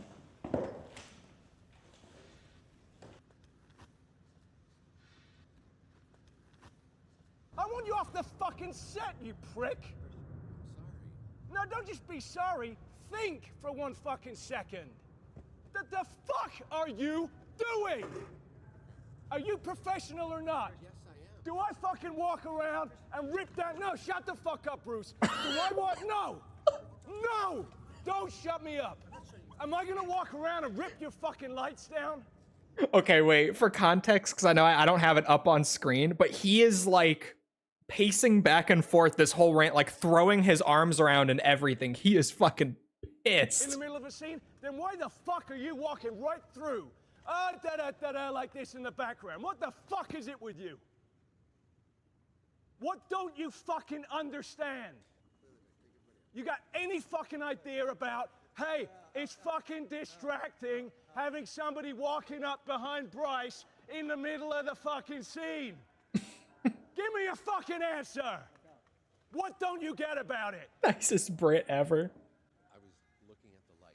Oh, good for you. And how was it? I hope it was fucking good because it's useless now, isn't it? Fuck's sake, man, you're amateur. This is a good crash out. I can't believe I forgot about this. Look, G, you got fucking something to say to this prick? I didn't see it happen. Well, somebody should be fucking watching and keeping an eye on him. Fair enough. This is the second time that he doesn't give a fuck about what is going on in front of the camera. All right? I'm trying to fucking do a scene here and I'm going, why the fuck is Shane walking in there? What is he doing there? Do you understand my mind is not in the scene if you're doing that? I absolutely sorry. I did not mean anything. Stay off the fucking set, man. There's 3 more minutes to that rant, but I think I got... we got the gist. It goes on for 3 more minutes, but we got it. This is valid. I mean, I should have pulled the video up. It's really... It wasn't that bad. I can get him being like, hey, not while I'm mid-scene, like, come on, man, but the guy literally, like, just while they were doing the scene, he kind of walks up in the background to check the light real quick, and he just stops doing the scene and stares him down before the crash out, too. He just fucking stands there staring at him. I love that they censored his face in the video, though. They blurred out his face to try to protect his identity while releasing the video. And, like, it's obviously Christian Bale.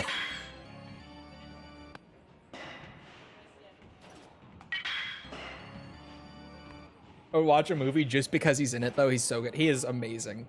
He really is. If it was like the 5th time, I would understand. Yeah, he said it's the 2nd time. In even just the bit that I listened to, he said this is the 2nd time.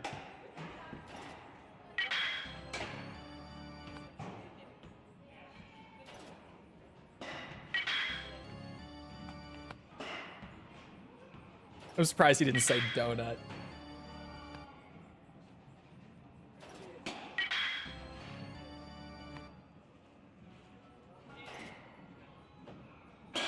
That's probably my favorite British insult. I wish we said donut. Although I guess the accent kinda, you need the accent for it. It doesn't work without it. It doesn't work in an American accent. Say it, it doesn't have that oomph if we say it. If we just call someone a fucking donut, it doesn't work. Maybe it works for me, my exaggerated ol. But probably not. It's not the same.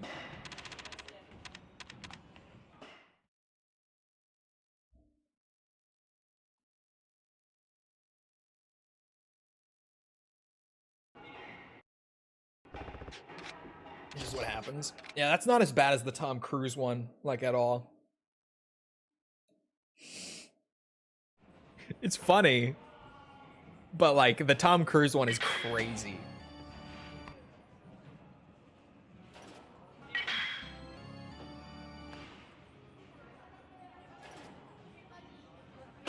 Fuck.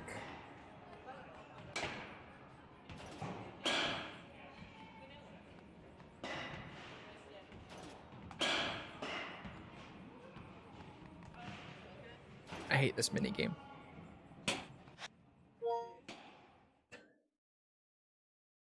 I hate it.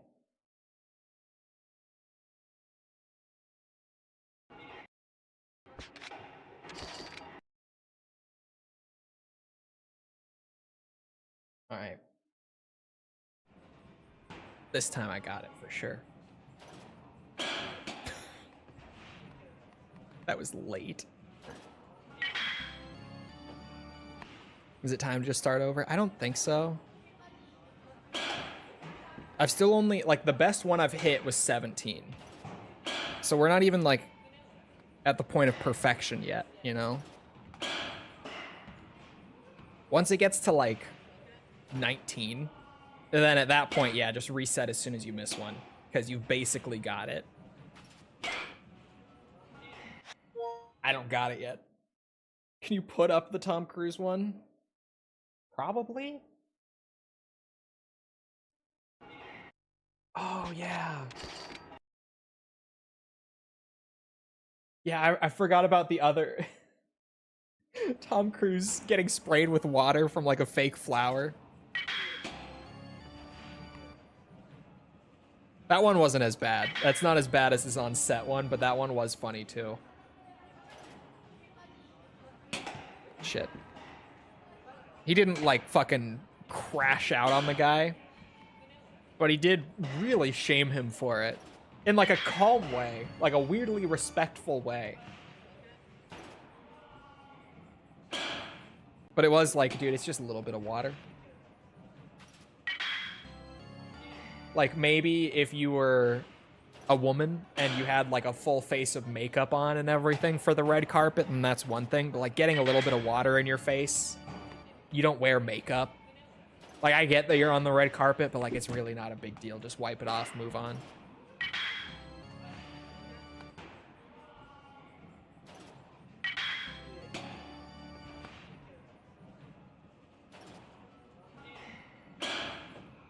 People get acid thrown on them. It was water. It was just a harmless prank.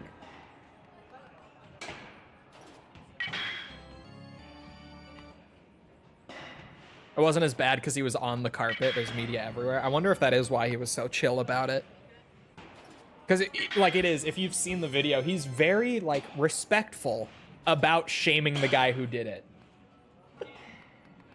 It's like, almost a weird... dichotomy? That's a big word. Juxtaposition. Like, between what he's doing and the way that he's doing it. Oh no, people are watching? It could be. His on-set crash, I'm pulling it up. Tom Cruise set meltdown. Meltdown is... Yeah, a YouTube video titled the same thing. I was gonna say, like, it's an appropriate word.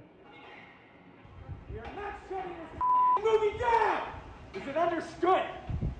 If I see it again, you're gone. And so are you. All right, everyone. Welcome to Cosmic Culture. Nope. Different video. Right now because of us. Because they believe in us and what we're doing. I'm on the phone with every studio at night. Insurance companies. Producers. And they're looking at us and using us to make their movies. We are creating thousands of jobs, you I don't ever want to see it again. Ever. And if you don't do it, you're fired. And I see you do it again, you're gone. And anyone on this crew does it. That's it. And you too, and you too, and you. Don't you ever do it again. There's no video for this one. It's just an audio recording. No apology. have people that are losing their homes because our industry is shut down. It's not going to put food on their table or pay for their college education. Yeah, I forgot the context for this. I'm remembering it now. This was during COVID, and it was because two of the crew members were standing like really close to each other during filming. That's what prompted this. And that's why he's talking about like the industry being shut down and them creating jobs and stuff. That's what I sleep with every night. What? That's what I sleep with every night? Industry. So I'm sorry, I'm beyond your apologies. I have told you, and now I want it. And if you don't do it, you're out. We are not shutting this movie down! Is it understood? If I see it again, you're gone. And so are you. So you're gonna cost him his job. And I see it on the set, you're gone. And you're gone. That's it. Am I clear? Do you understand what I want? Do you understand the responsibility that you have? Because I will deal with your reason. And if you can't be reasonable, and I can't deal with your logic, you're fired. That's it. That is it. That is it. That is it. It ends in like 5 seconds. I trust you guys to be here. Oh. I was expecting like one crazy quote right at the very end.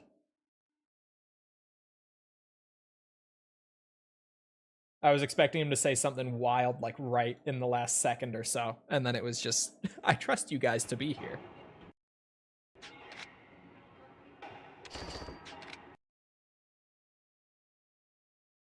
I wouldn't just listen to his BS.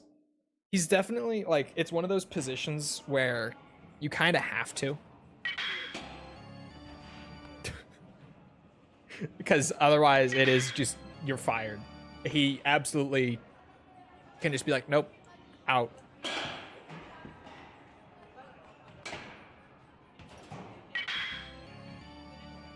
And especially, like, during COVID, there was...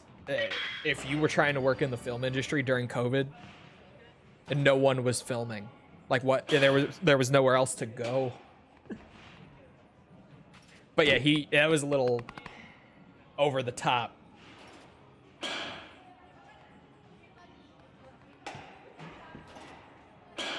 Fuck's sake. Just as important as the actor. No, Tom Cruise was the director. The Mission Impossible, he is the lead actor and the director of those movies. He directs those productions as well.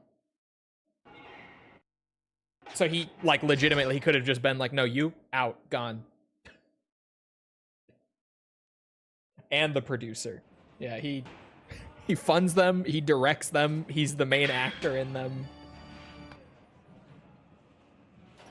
He absolutely, like, if he wants someone off set, if he wants them to not work on it anymore, they're gone. Oh, come on. It literally went, like, just above it. I was, like, a frame off.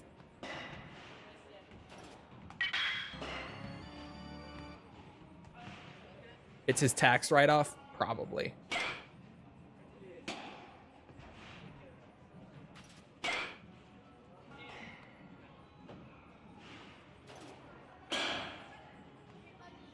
Never had a boss yell at you? I have not had my boss yell at me. But I think that for me, it's because I'm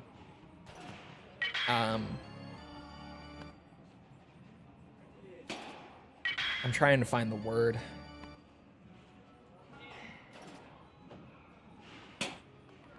A bit more, particularly with work, a bit more assertive. Like, especially with work. Like, at one of my prior jobs, was known to be the guy. Granted, I was assistant manager at this place, but I was known to be the guy who, if there was something that, like, the owner was also actively running the business, like, he would show up at the building every day to like handle things pretty much. And if there was something that he needed to be doing that he wasn't, or something he was doing wrong, I was known to be the guy who was going to go and bitch him out for it. So I never, like, even if I did something wrong, he would be pretty chill coming to me about it. When I worked at the studio, that was a fun quality to have.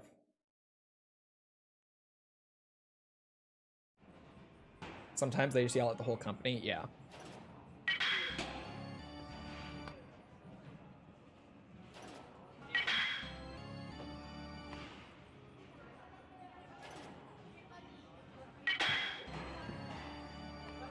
Not you are. But no, I'm a bit more... I get serious about work. So I get a bit confrontational about it. So I've never really had a boss, like, yell at me. I've fought with my bosses plenty. But it's been more, like, back and forth, not me just sitting there getting yelled at. But I've also never had, like, my CEO yell at me. Or anything like that.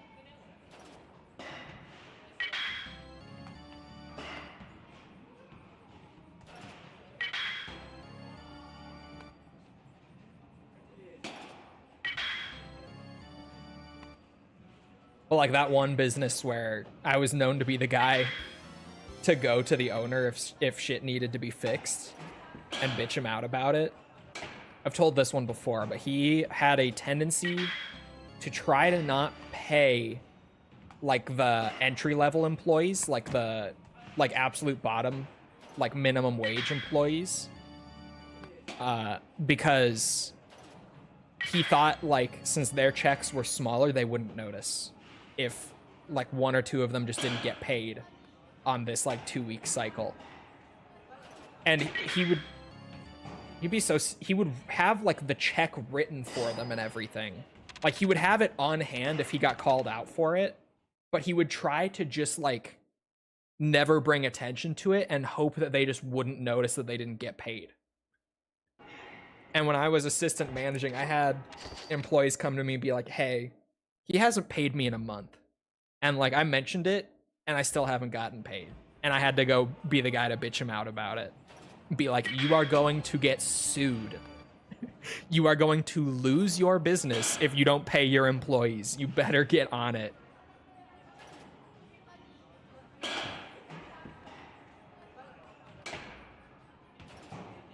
Shit.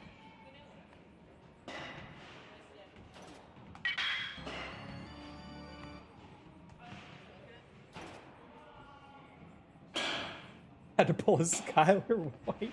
Yeah, pretty much, actually.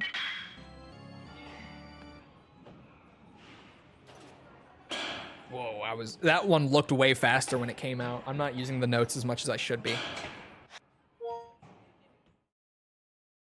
I'm throwing.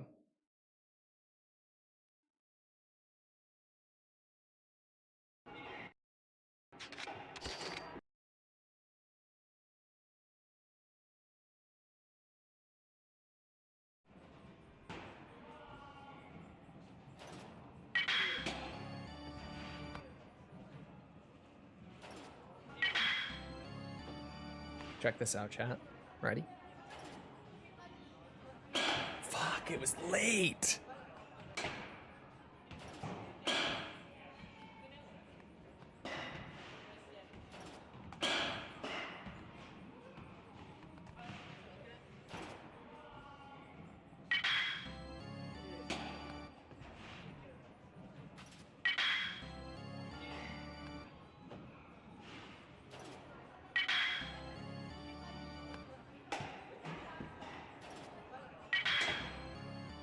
Hello, Tibby. Oh, fuck. That one's faster than the other two.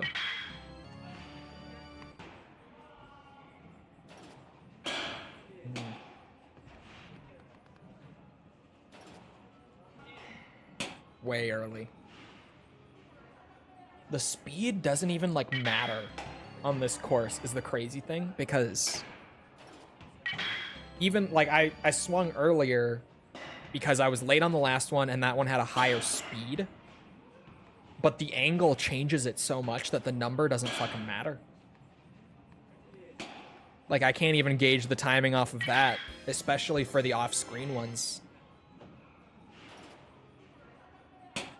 Fuck.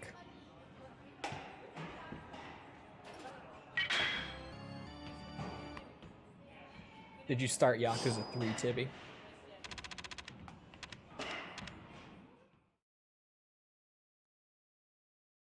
Forza is going to Japan? I saw. Shame you can't pause buffer it. No, because some of them, like, especially, I think it's the third off-screen one. Like, literally, the frame that it comes onto the screen is the same frame that you need to have pushed the button on. Like, you don't even see it, genuinely. It just, you have to time it without, because some of them do kind of, like that one even. As I was saying it, never mind. Like, as soon as it appears, you have to have already started pressing the button, basically.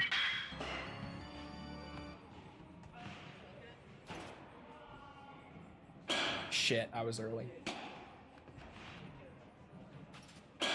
Oh, that was number 6, not... Okay. I thought that was number 5. And now I'm off. I'm off my game.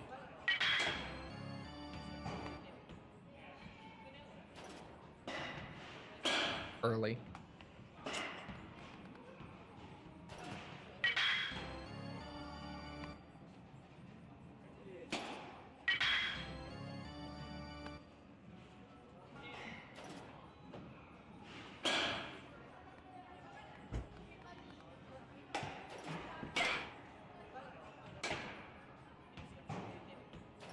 Shibuya Crossing. You guys see that they had to ban drinking in Shibuya because the tourism problems got so bad there in particular.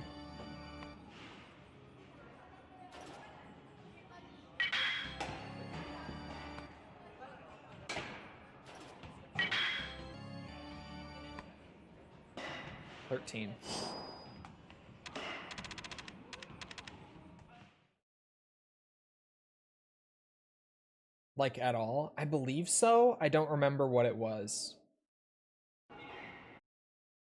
I think it was, like, none on the street, and after, like, 6 p.m. or something. Just not at all. Something like that.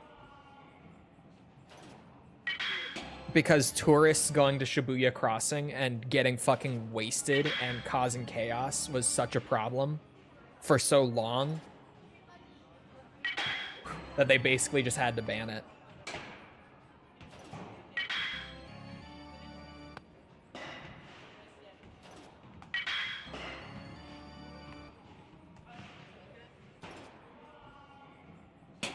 So early still.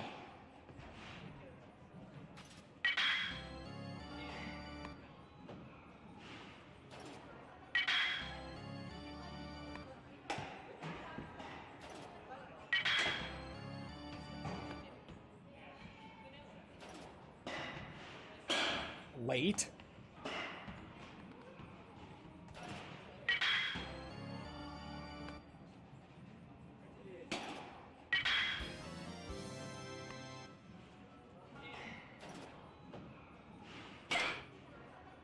Early, but not too early.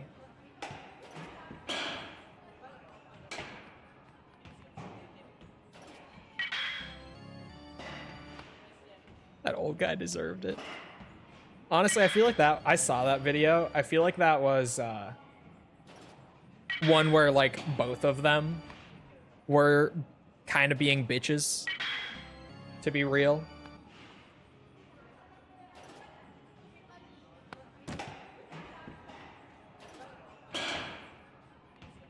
Like, the old guy was just kind of being a grumpy old guy. Which is like, whatever. But then the vlogger, like, got up and shoved him. And that was like... It's such an overreaction for something so minor. Yeah, I saw the full version where the old guy was just repeatedly bothering him. Because the one that did go viral was just a short clip of the old guy coming over and getting shoved, basically. But there is like a full 5 minutes of him being an asshole to the guy beforehand. But like, especially getting up and shoving an old guy on the train while live on stream to however many people is like especially crazy to me, because in general you just don't do that. But especially when you have, like, I don't even know however many viewers, but let's just say hundreds of people watching you, you especially don't do it in that circumstance. Like, are you crazy? Yeah, that's the thing. Like, shoving an old guy at all is just an asshole thing to do. You just don't do that. Like, even if he was being an ass, like, okay, just ignore him. Move on. Just get off on your stop whenever. It's fine. But doing it, especially on camera, it just makes me like, what? What are you thinking? Like, of course people are going to clip it down to just the bit where you shove him. I don't know. Even if in your head you somehow think you're right, I can't imagine not having the moment of clarity where you're like, if I do something back to this guy, it is going to make me look awful. How do you not have that thought? Like, even if you do feel like you want to, how does that thought not enter your brain? Like, at all? While you're on stream.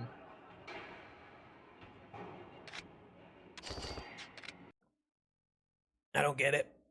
I don't get it.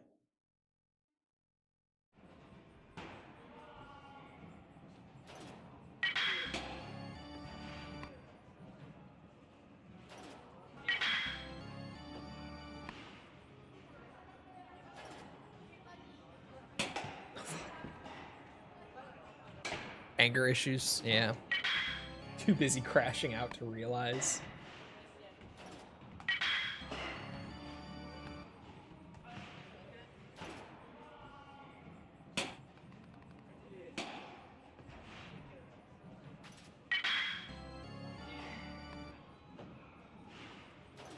If he goes viral, the authorities are going to come for him. To be fair, the authorities in Japan, even when they do go after vloggers like that, they don't actually do anything. Which is a general known thing in Japan, that the authorities kind of don't do much of anything in general. But, like, especially with the whole vlogger thing, like, we've seen so many instances. Like, easily the most well-known one is Johnny Somali, where even when they did arrest him, like, they basically told him off and then let him go in the morning. Like, they don't really do anything, even if they do go after those vloggers.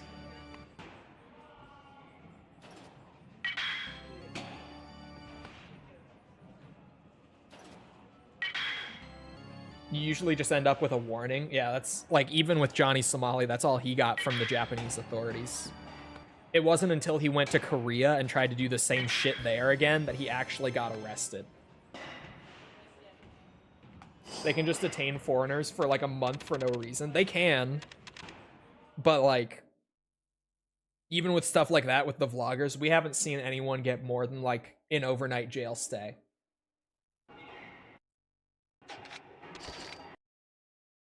Still in custody in South Korea. Yeah, his case is still ongoing in Korea, that's why.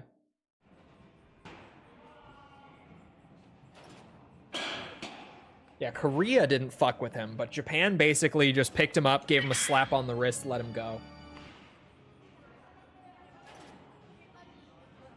Shit.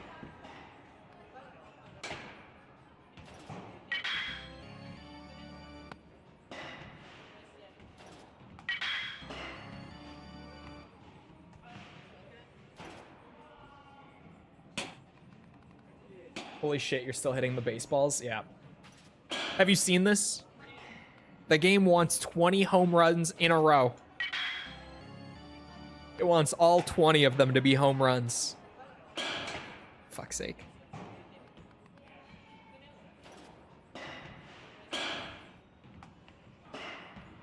Gotten his ass whooped like 5 times. That was also in Korea, yes. Like, Korean authorities and just the public did not fuck with him. Granted, Japan didn't either. But even then, like, the people in Japan didn't beat his ass. They would just be like, hey, you're an asshole, I know you. But then he went to Korea and got his ass beat like 5 times. And then got arrested, and he's been there for like a year in custody now. Oh my god. I am off my game right now. Oh, fuck's sake.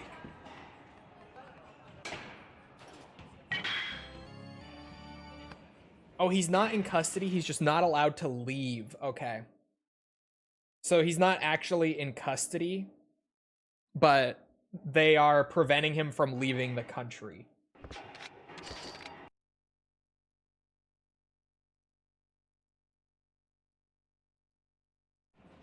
The annoying Russian guy? Vitaly, yes.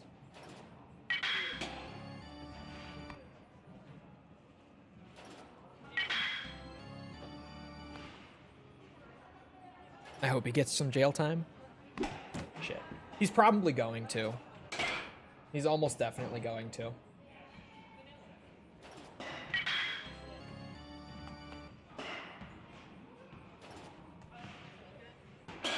Fuck.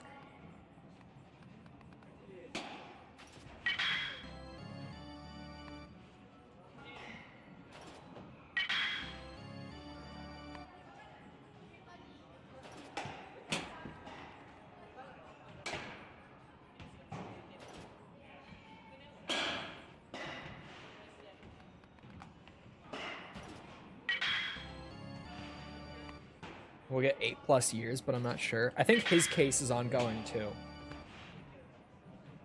I don't think they've actually sentenced him, but maybe I'm just out of the loop. Lose my sanity doing this. Well, we're this far. We did every other batting cage perfectly. And then we got this secret one that's also on the completion list.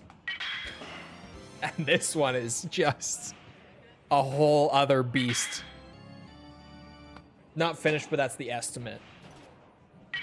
Yeah, I don't remember what Somali's estimate was. Like his estimated sentence. Assuming he's found guilty and all that, which I don't know how he couldn't be.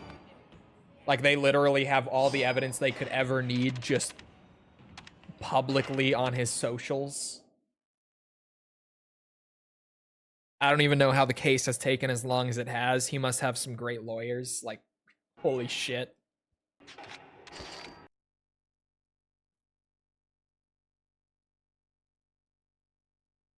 That felt like a better run than just 14. It's because it looks insane when I do hit the majority of them. Even if I'm still like 6 off, it just looks so crazy because you see them just basically flying around at random. And then I somehow hit a home run.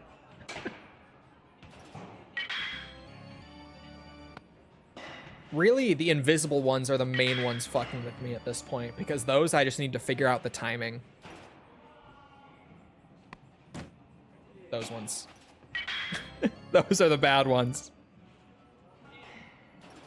I was way early. I felt it as soon as I pressed it. I was way late. Hello? Late.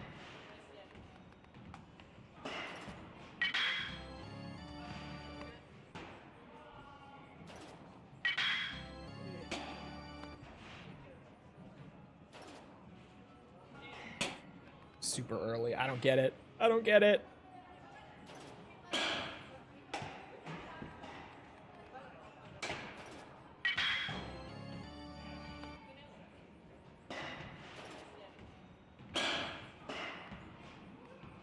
I'd like to see something else for a bit. I would like to do something else for a bit. But at the same time, like, this is the secret one. Like, I thought we were going to be done after one more. And then this opened up once I did it, which sucks. But, like, this is the definitive, for absolute certain. Once I do this, no more batting cages. I don't have to worry about them at all. So, as much as I want to go do other stuff, I'm also like, just get this done.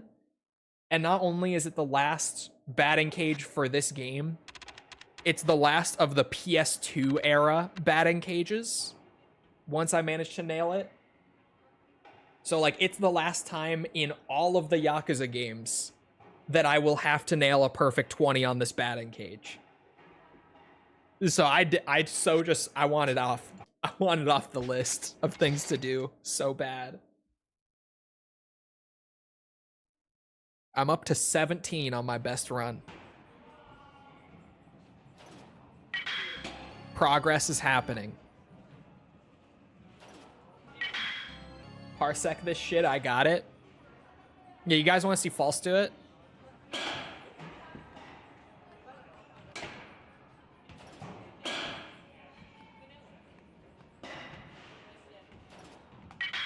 She's at work. She's just talking shit. She can't. I can't believe I hit that. I gotta show everyone my banana. You know, actually false. On Sunday, there will be a Yakuza stream. You'll be around on Sunday afternoon, right? Miss, just parsec it, I got this. You'll be around on Sunday, won't you? I have plans. Oh, yeah. She has plans, you guys. She has plans.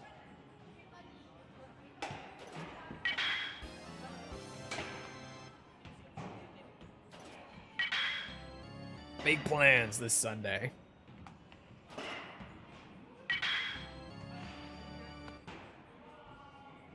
My wife wants to hang out with me. Yeah. Sure. Fuck me.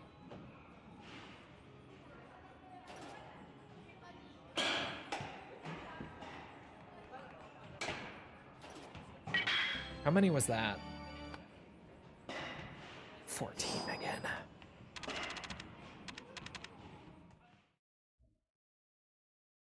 I smell weakness. Me too.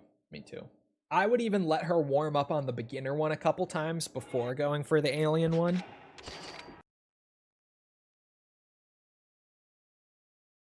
But, you know. She's got plans. Big plans.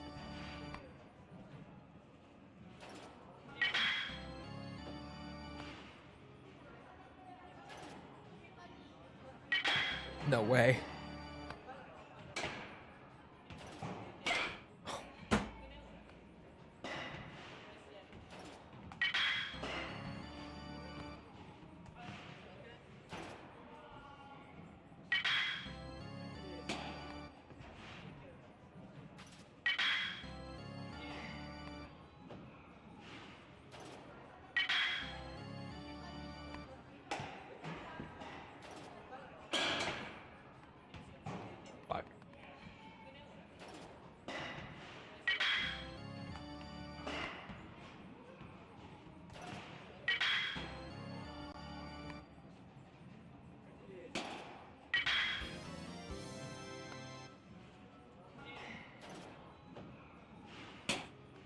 I thought that one was quicker. Get the! And then these are the fast ones. Right. Just give up the crime, become a pro batter. He could. He absolutely could.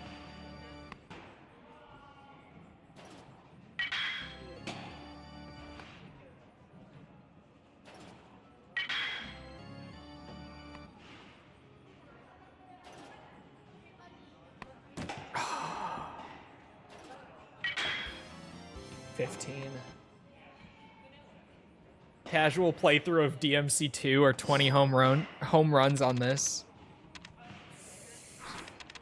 I can't stash the homemade cookies away. I gotta keep those. I'd like a DMC2 playthrough, bro. Oh, my neck. I don't know, man. Pay 60K of student loans. Yeah, dude, the pay on those recruitment ads that have been going around are actually insane. I think they are doing that, and then it's like I think it's a 15,000 sign-on bonus as well that they're doing right now. Like, literally just signing on gets you 15,000. Like, when you sign on. If people weren't, like, doxing ICE agents left, right, and center, bro, I would sign on, put in my 2 weeks.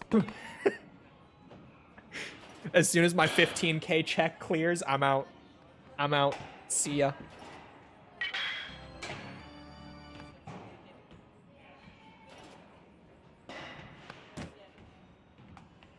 Whoa, whoa, whoa. What? 15,000 for a sign-on? Come on. Come on.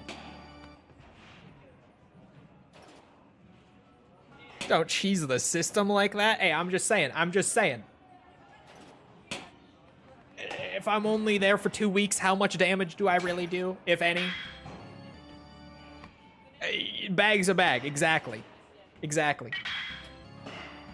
What's the pay? I don't know exactly what it is, but they're just like they're doing, like, if you have student loans, they'll cover 60K of it. 15K sign on. Like, they're paying out the ass. I don't know what the actual wage is, but they're trying to sign a ton of people on right now. And they're willing to pay for it. I don't want to cross the government like that. I cross the government all the time. That's what I do. What if you got to sign like a 4-year contract? It probably is the case, actually. That probably is what they're doing.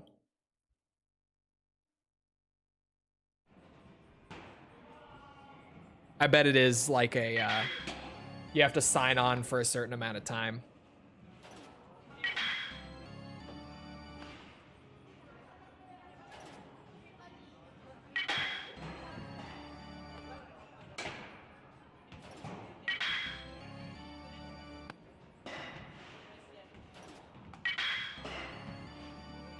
Make them fire you.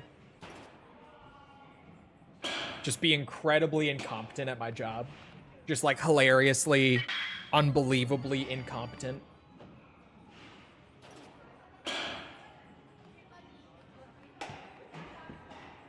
Apparently they got 100,000 applications after those ads started going out.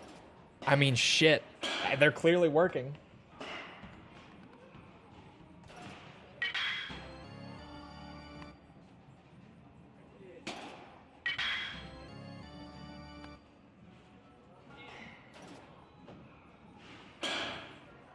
What would you do if you got a 15,000 paycheck? I would probably stash like at least 10K of it just right into savings. Probably more. I would probably stash at least like 12K of it into savings immediately. Just tuck it away. That's what I do when I get paid anything, to be fair. Bro, I get like a Patreon payment every month. And whatever it is, because it goes up and down a lot with Patreon, just like,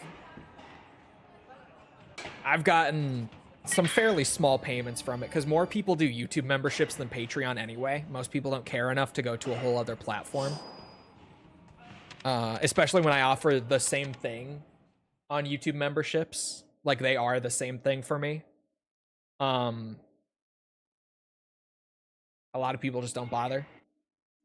But I could get like a $50 payment and just put like 90% of it into savings, even if it's something small. It's just the way I am.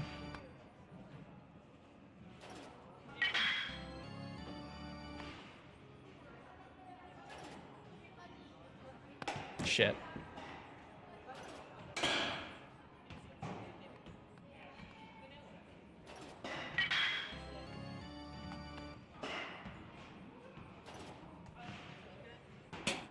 Shit. Just go straight into savings around my house. Yeah, that's the way I am. I want to be sitting on like a comfortable amount of savings, not be in debt, just chill. I would way rather do that than like have a nice watch.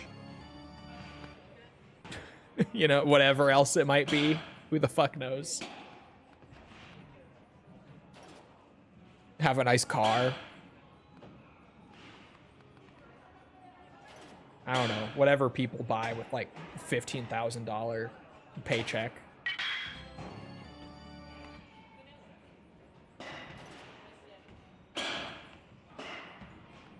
With the Rolly. I don't even like watches is the thing. I own a couple watches that I just don't wear. I don't like wearing one. Because I've said it before too, and maybe this is just me being a fucking zoomer. But like, for the most part, watches are like a status thing, right? And I just frankly could not give a shit.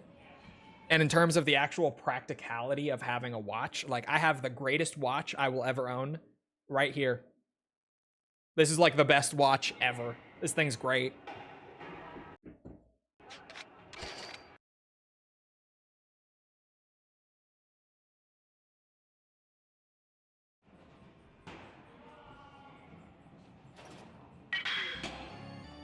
If I had 15K, I'd buy a Giga PC and my whole Steam wish list. Based. Everything is status on social media. I don't know. I just kind of do this. Seems to be working so far. Hey, chat. Social media question, kind of. I know this guy, right? I know this guy. First off, where are the Armored Core fans at? Hello? Big FromSoft mech fans? Where are they? I know this guy, who I will not name. He doesn't need to be named. You don't need to know. He was like, yeah, I need some good new ideas for like Armored Core YouTube shorts. And I was able to give him a couple for like shorts that might be bangers. But I felt like I wasn't able to give him enough ideas to really like have a good net to cast, so to speak. Y'all got any ideas I could share with this guy? He's specifically looking for like shorts content. So something that can be like really quick bursts, like less than 3 minutes. Because 3 minutes is the limit now for short form. But ideally like less than 2 minutes. 3 minutes is a long YouTube short. He's looking for ideas.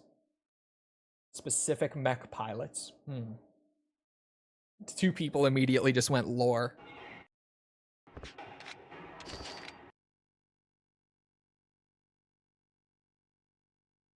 A very nice watch is insurance. If you're super rich, you have a 5 million quid watch. If you ever have to flee the country or run, you just leave and use that watch to start a new life, I guess.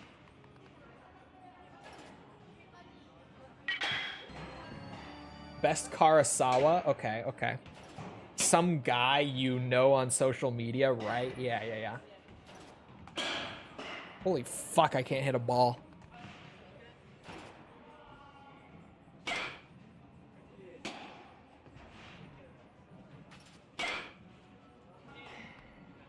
Those ones hurt the most.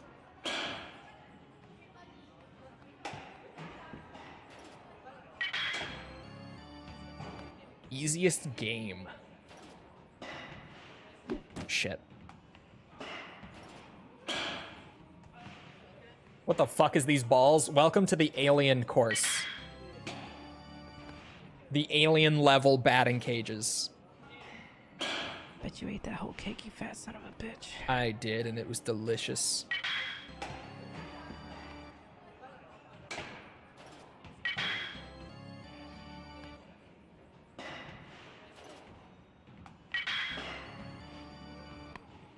Lore, facts, and secrets.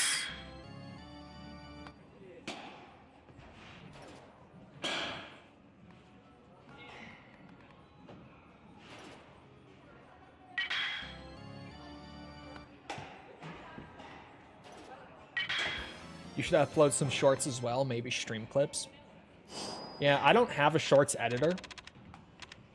And I don't really have the time to consistently put out shorts. And even then, for what I do,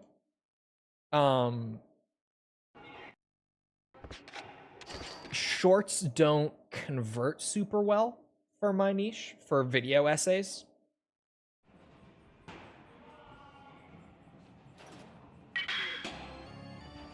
False will edit them. False is busy with her own stuff.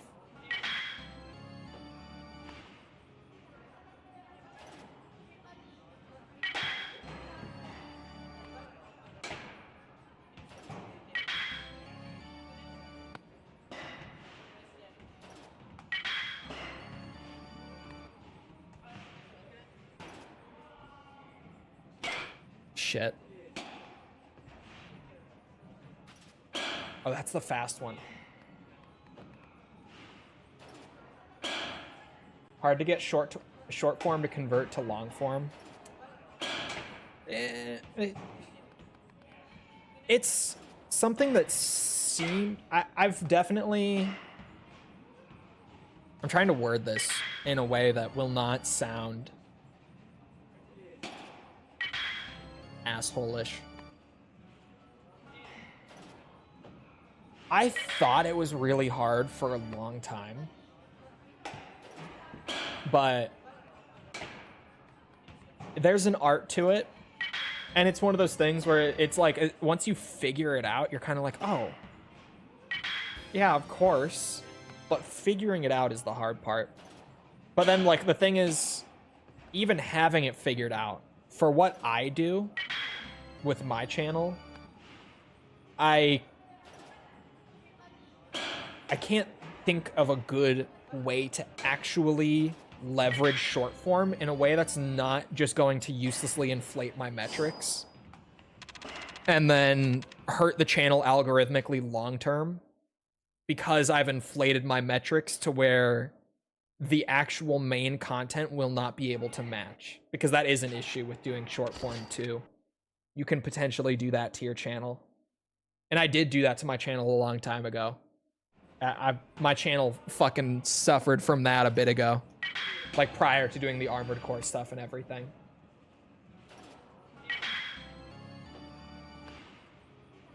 That is a genuine, like, possibility with YouTube Shorts.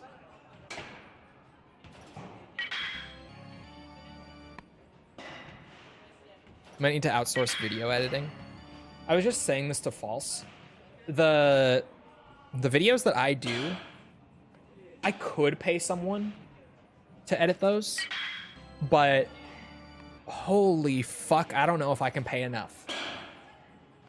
Because, like, it's so much time and effort for me to edit those videos, and, like, I know what I had in mind when I wrote and recorded, like, that line of dialogue or whatever, that line of the script. So I can quickly go in and do it. I have a general idea of where the footage will be in my, you know, in the case of like a Yakuza video, potentially like 60 plus hours of footage. Like I know at least a little bit where to look, and even then it still takes me a long time to find the clips that I'm looking for.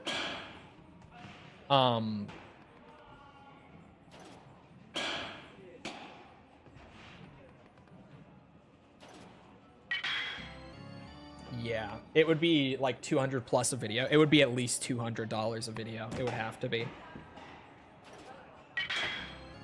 Like minimum, I would have to pay like $200 for it.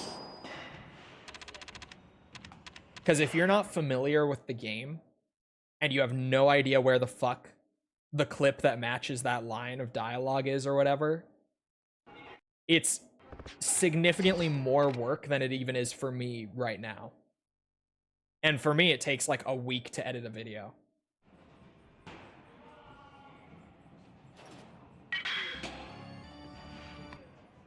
It would be 200 plus and it still wouldn't match your vision. Yeah, that's kind of the thing.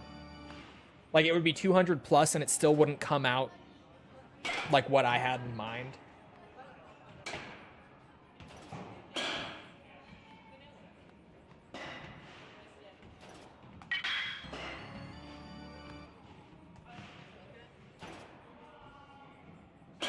Shit.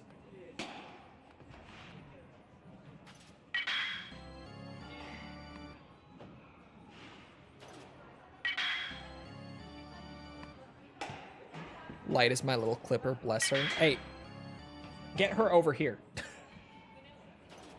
Funny things happen here. How goes the ball game? I want to have a polite conversation with whoever made this.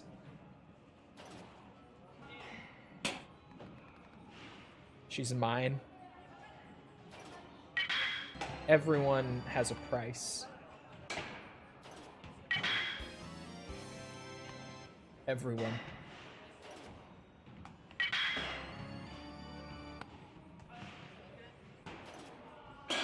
Shit.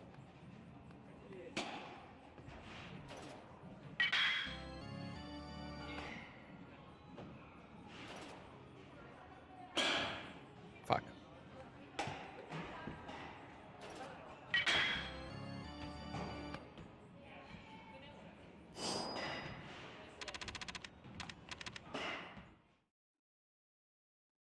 The fact that I'm consistently over 10 even is ridiculous.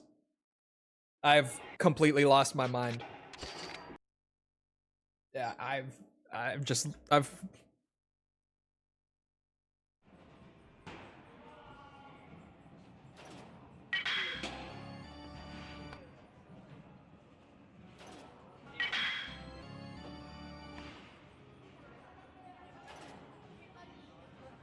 fuck.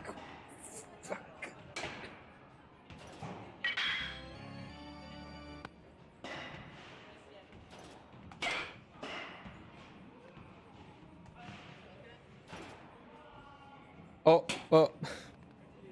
I didn't mean to press the button.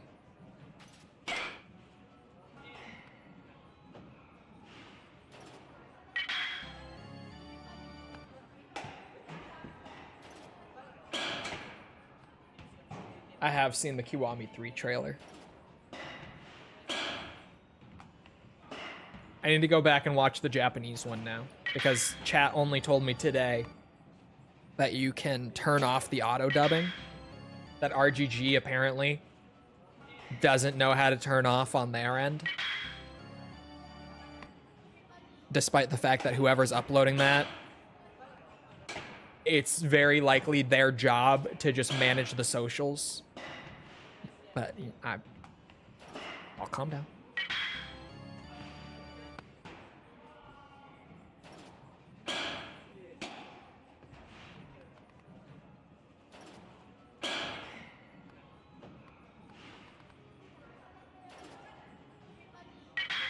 No way.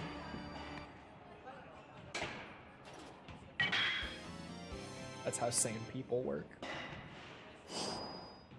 Sanity left long ago. It's out of the question.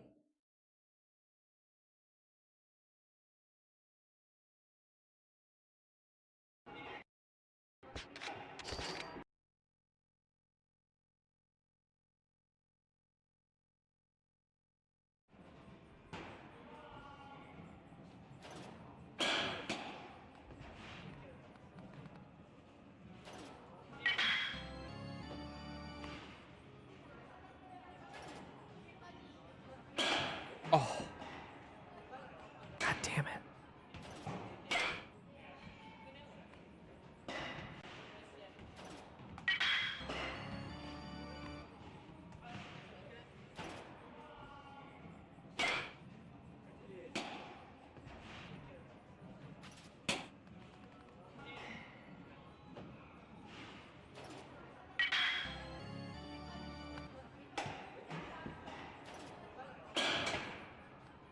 Fuck this game.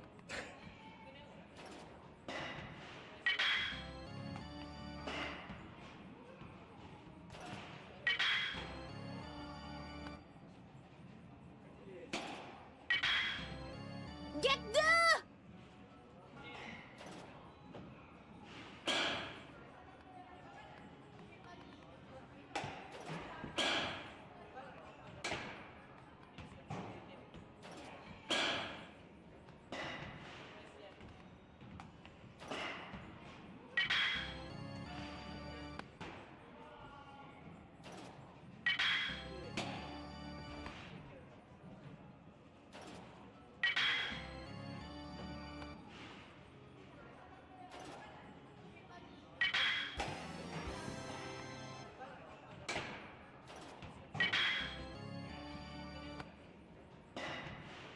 11. Take it or leave it.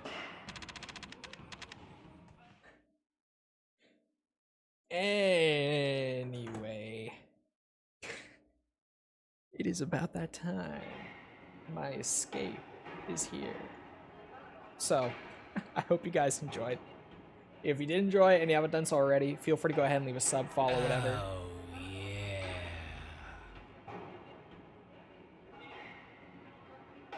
Chole is so happy to spend hours hitting some balls, but he's never got the time for Project Wingman. Hitting balls makes me more money. I hope you guys enjoyed. If you did enjoy and you haven't done so already, feel free to go ahead and leave a sub, follow, whatever. Come back another time. We're doing this. We're doing all sorts of other stuff, like Resident Evil. Maybe tomorrow. Maybe. Metal Gear, Ace Combat, come back for any of it. It's all good stuff. We're also, also if you enjoyed, feel free to leave a like. Helps with the algorithm and stuff like that. You know how that goes. I appreciate it. Thank you if you've done so already. Thank you if you're about to do so. If you're looking for any links to things outside of YouTube or Twitch to engage with the community, check out links in the description below. Things like Twitter, Discord server, whatever. Those are all down there. Other than that, though, once again, I hope you guys enjoyed. I hope to see you all back here next time. I hope you all have a good rest of your day. Thank you for coming to the stream, and goodbye.